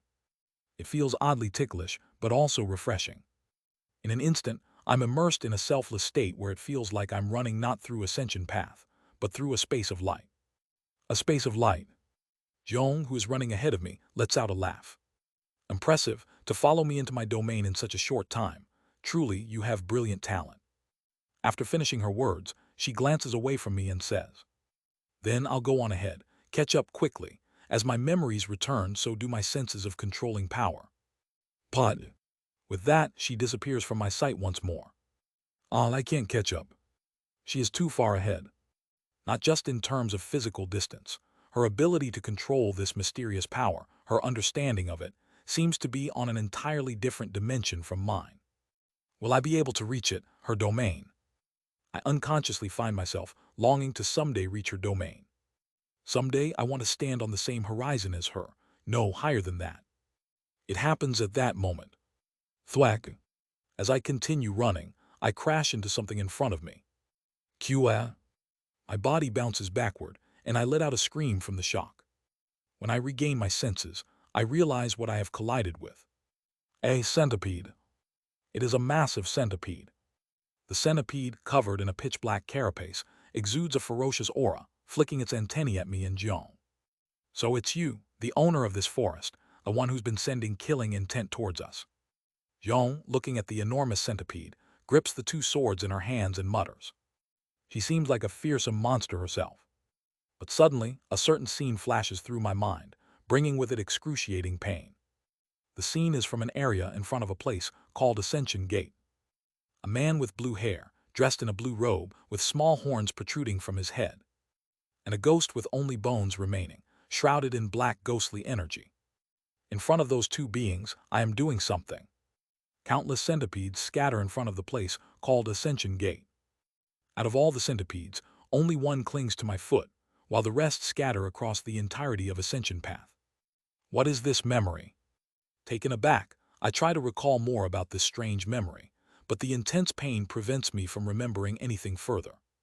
I don't know. For now, let's focus on the situation in front of me. I take out a newly carved wooden sword to replace the broken one from last night and aim it at the centipede. At that moment, a voice comes from the centipede. Wararuruk. The giant centipede's head falls toward where I stand. The centipede's antennae come right up to my face and begin probing all over my head and body. It is a familiar scent. I sense traces of poison energy as strong as mine from you, but it is much more refined and of much higher rank than mine. Astonishing. The poison transcended the plane of chi and rose to the plane of soul, clinging to your spirit. Yet, strangely enough, it does no harm to your soul. As the antennae brush against me, goosebumps rise all over my body. But my body is frozen, unable to move. A poison cultivator of a higher rank, and poison of the same kind as mine, which means, you must be someone blessed by one of my ancestors. If it is poison of this rank, it is definitely Foraxis. No, only a being at the level of an integration demon king can wield this poison. Every demon spirit you have encountered must have trembled in fear at the mere trace of this poison, sensing the aura of an integration stage demon king. Ha ha ha. Chiruruk, chiruruk. From between the centipede's carapace, its mouth becomes visible. Chills run across my body. The centipede is now licking its lips. How regretful. If I could devour someone blessed by one of my ancestors, I feel as though I could advance to the Foraxis stage immediately, surpass this realm, and ascend. But doing so would surely enrage my ancestor, would it not? Ah, what a dilemma. I should not eat you, but I so desperately want to devour you. Ah. Wararuruk. The centipede's antennae wildly probe my body. Very well. Chiik. From the centipede's mouth, a pitch-black liquid that looks like poison drips incessantly. It appears to be saliva. Arm, offer me just one of your arms. If you allow me to eat one of your arms, I will take it as an offering to the master of this forest and spare you any harm. I will ascend, and you will ensure your safety within the ascension path, this ascension forest. Wararak. The centipede's antennae wrap around my left arm. And no, my arm is going to be torn off. The centipede doesn't seem to care about my consent, as it begins exerting pressure with its antennae. It feels like my arm is about to be ripped from its socket. At that moment, Shukag, a silver light flashes before my eyes. Don't be ridiculous. Chwak. A sword of iron slices through the centipede's antennae. That belongs to me. Whether you are the master of this forest, the master of the river, the master of the flower field, or the master of the underground, you cannot lay a scratch on what is mine. Why am I yours? You owe me a debt, do you not? You stole and learned my breath, and you stole my footwork. Until you repay that debt, you are my slave. No, I never agreed to. If you touch my possession, I will kill you. Stop spouting nonsense and guide us out of this forest to the town of humans. If you refuse, your life ends today. Jiong growls at the centipede and points her sword at it. At Jiong's words, the centipede stiffens for a moment, then bursts into maniacal laughter. Kuahahaha, how insane. That one may survive because he carries my ancestors' blessing, but do you think you can challenge my temper and live? You will become my meal. Wararuk. The centipede regenerates its antennae and lunges straight at Jiong. Quang. The centipede's head slams into the spot where Jiong was standing. Jiong! I scream, but when the centipede raises its head, her corpse is nowhere to be seen. Payet. At the same time, Jiong suddenly appears above, descending as she swings her two swords. Puek. The carapace on the centipede's head splits apart. The centipede writhes wildly, flailing to shake Jiong off. But Jiong clings to the sword embedded in the centipede's head, tormenting it further. In an instant, Payet. Jiong's body vanishes again. No, it's not gone. It's simply that she's moving too fast for my eyes to follow. Let's find her. I search for Jiong's figure. And then I sense her beneath the centipede's belly. Chwak. When she swings her twin swords, the centipede's belly splits open. Chiek. Venomous blood sprays out and melts the ground, but Jiong has already disappeared. She disappeared again, this time. The centipede's tail. I slowly begin to track her movements. I can see it, I'm starting to see her. I don't know why, but as I mimic her breathing, her movements become increasingly clearer to me. Her actions, her movements, the dance-like motion she performs with her twin swords, all enter my eyes. Beautiful. Not her appearance or figure, but the dance she performs. Her movements, the perfection of that sword dance. Each and every single one of her motions looks like a refined work of art. With every swing of her sword, rays of light bloom. She appears just like a goddess of war.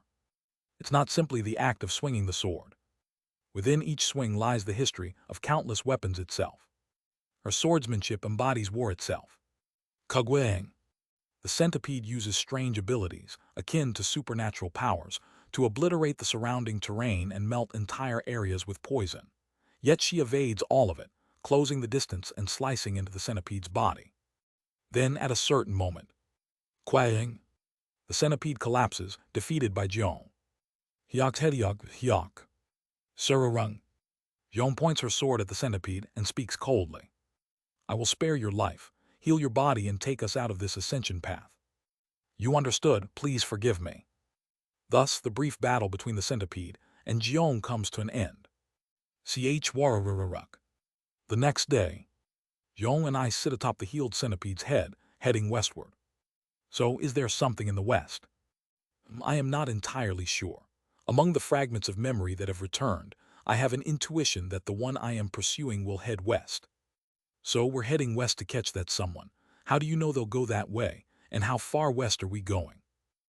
I am not entirely sure, but from what I remember before I lost my memory, I made a prediction based on fairly reasonable assumptions that the someone would go west. Do you perhaps want to go east instead of west? If that is the case, I can order this one to drop you off and then continue westward. And no, since you're heading west then, I'll go west too. By the way, how far west are we going? Are we just aimlessly going west? She seems to deeply ponder something, her hand brushing through her hair. Based on the memory that surfaced earlier, if we keep heading west, we will eventually come across a massive mountain range. Above that mountain range, there seems to be a village inhabited by people who control lightning. I intend to wait for someone in that place. You still haven't recovered all your memories. How will you identify the person you're chasing? It will not be a problem. When I see the someone, even without my memory, I'll recognize them instantly. Also, they are not even human, so it will be obvious. Not human. Correct. Jeon begins explaining information about this someone to me. As I listen to her explanation, I feel chills running across my body. From what I have remembered so far, the someone I am pursuing is not human, but a monster that has lived for more than 10,000 years. 10,000 years. Yes, that old monster. Wait, old monster, you say? If you're chasing something like that, how old are you? The moment I hear the term old monster, I feel an inexplicable discomfort and find myself questioning her. Jeong, who remains silent for a moment, suddenly shouts at me. Insolence! How dare a mere slave ask his master such an impudent question? Do you wish to be stripped naked, hung upside down, and severely beaten? Perhaps it's because I saw her crush that centipede. I realized that if I push her too far, it could very well happen, so I shut my mouth. Anyway, that old monster is a snake with a human head that has lived for over 10,000 years. A snake with a human head. Yes, before I lost my memories, I searched for the descendants of that old monster and investigated it. Its tail is adorned with flames that inflict excruciating pain to torture its enemies. Its scales are as beautiful as glass, and when you look into its eyes, it is said you see an incomprehensible abyss. I descended to this land to capture such an ancient creature.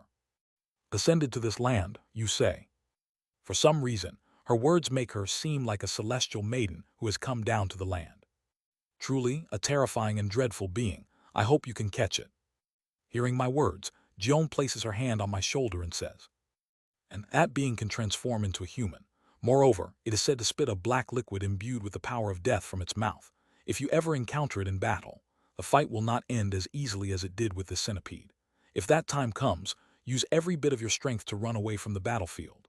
I'm saying even if the snake with a human head does not show up if I'm fighting someone, do not just stand around watching like you did earlier. All right. Her tone is a bit cold, but I know her words come from concern, so I nod. But can you let go of my shoulder?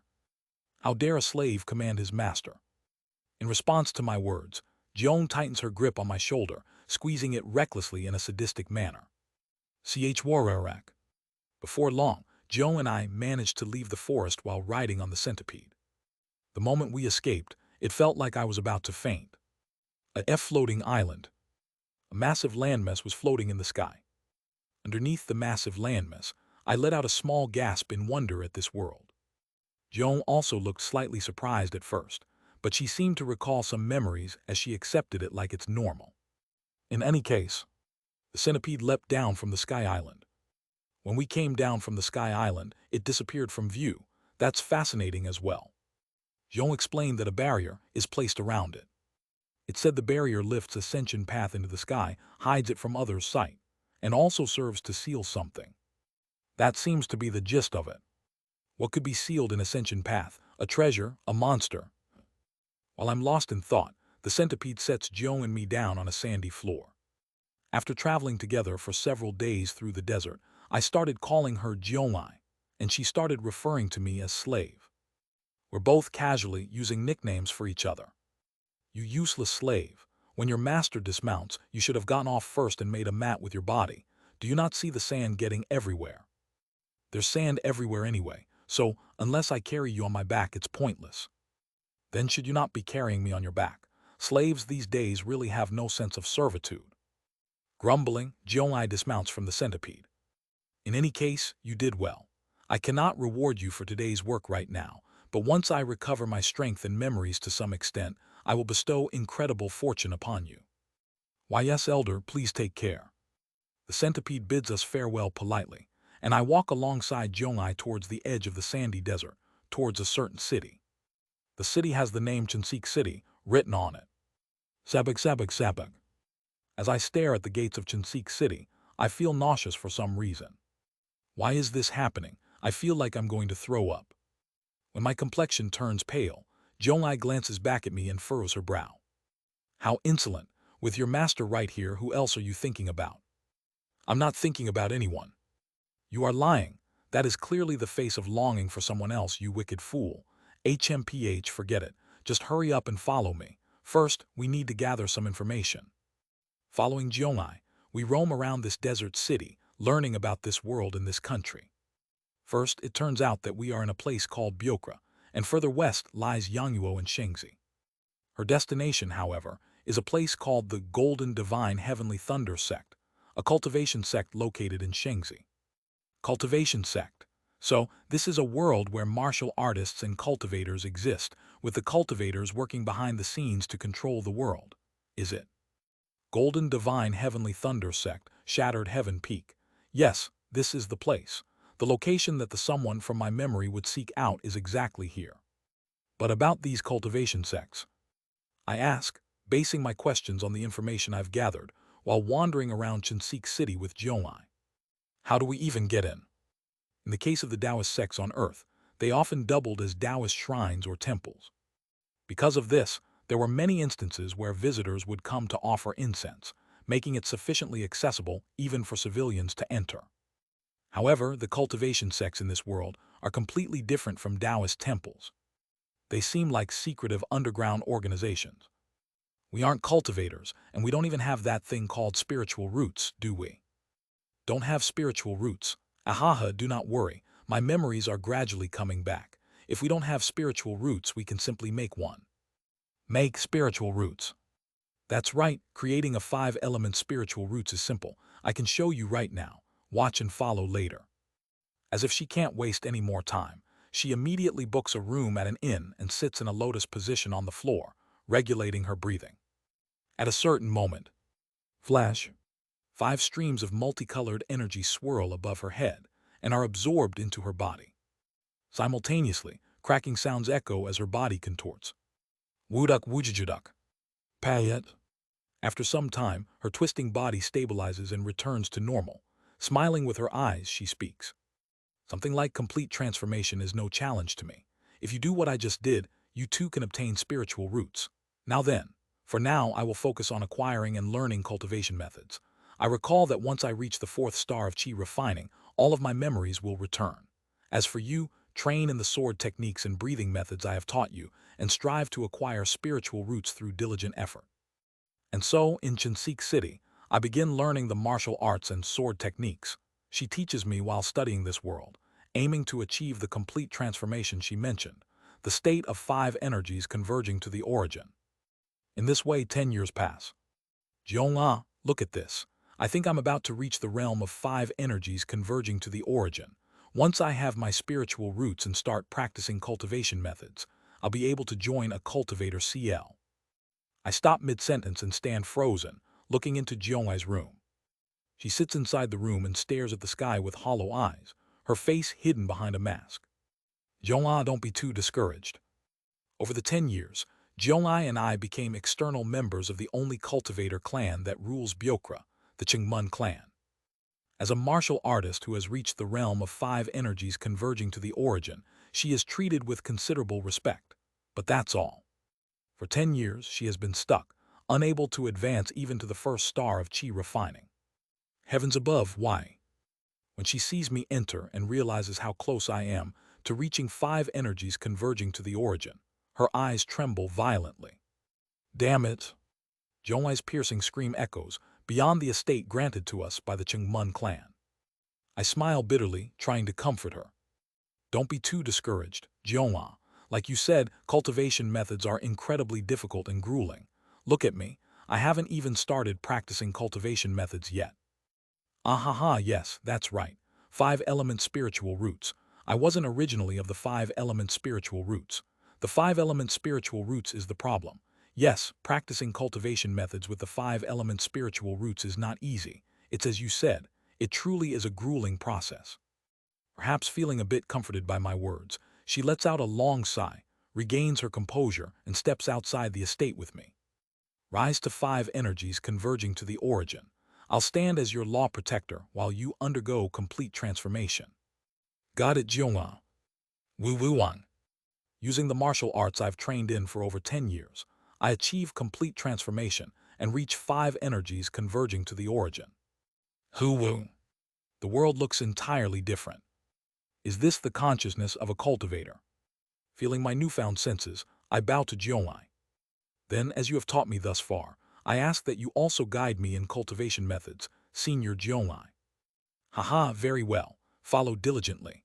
The world of cultivation methods is far more grueling than you can imagine. From that day onwards, having reached 5 energies converging to the origin and obtained the 5-element spiritual roots, I begin learning the basic cultivation methods I acquired from the Chengmun clan. Half a year passes. I have reached the 6th star of chi refining. From a corner of the estate where we live, a sharp scream erupts once again. Heavens above, why am I still?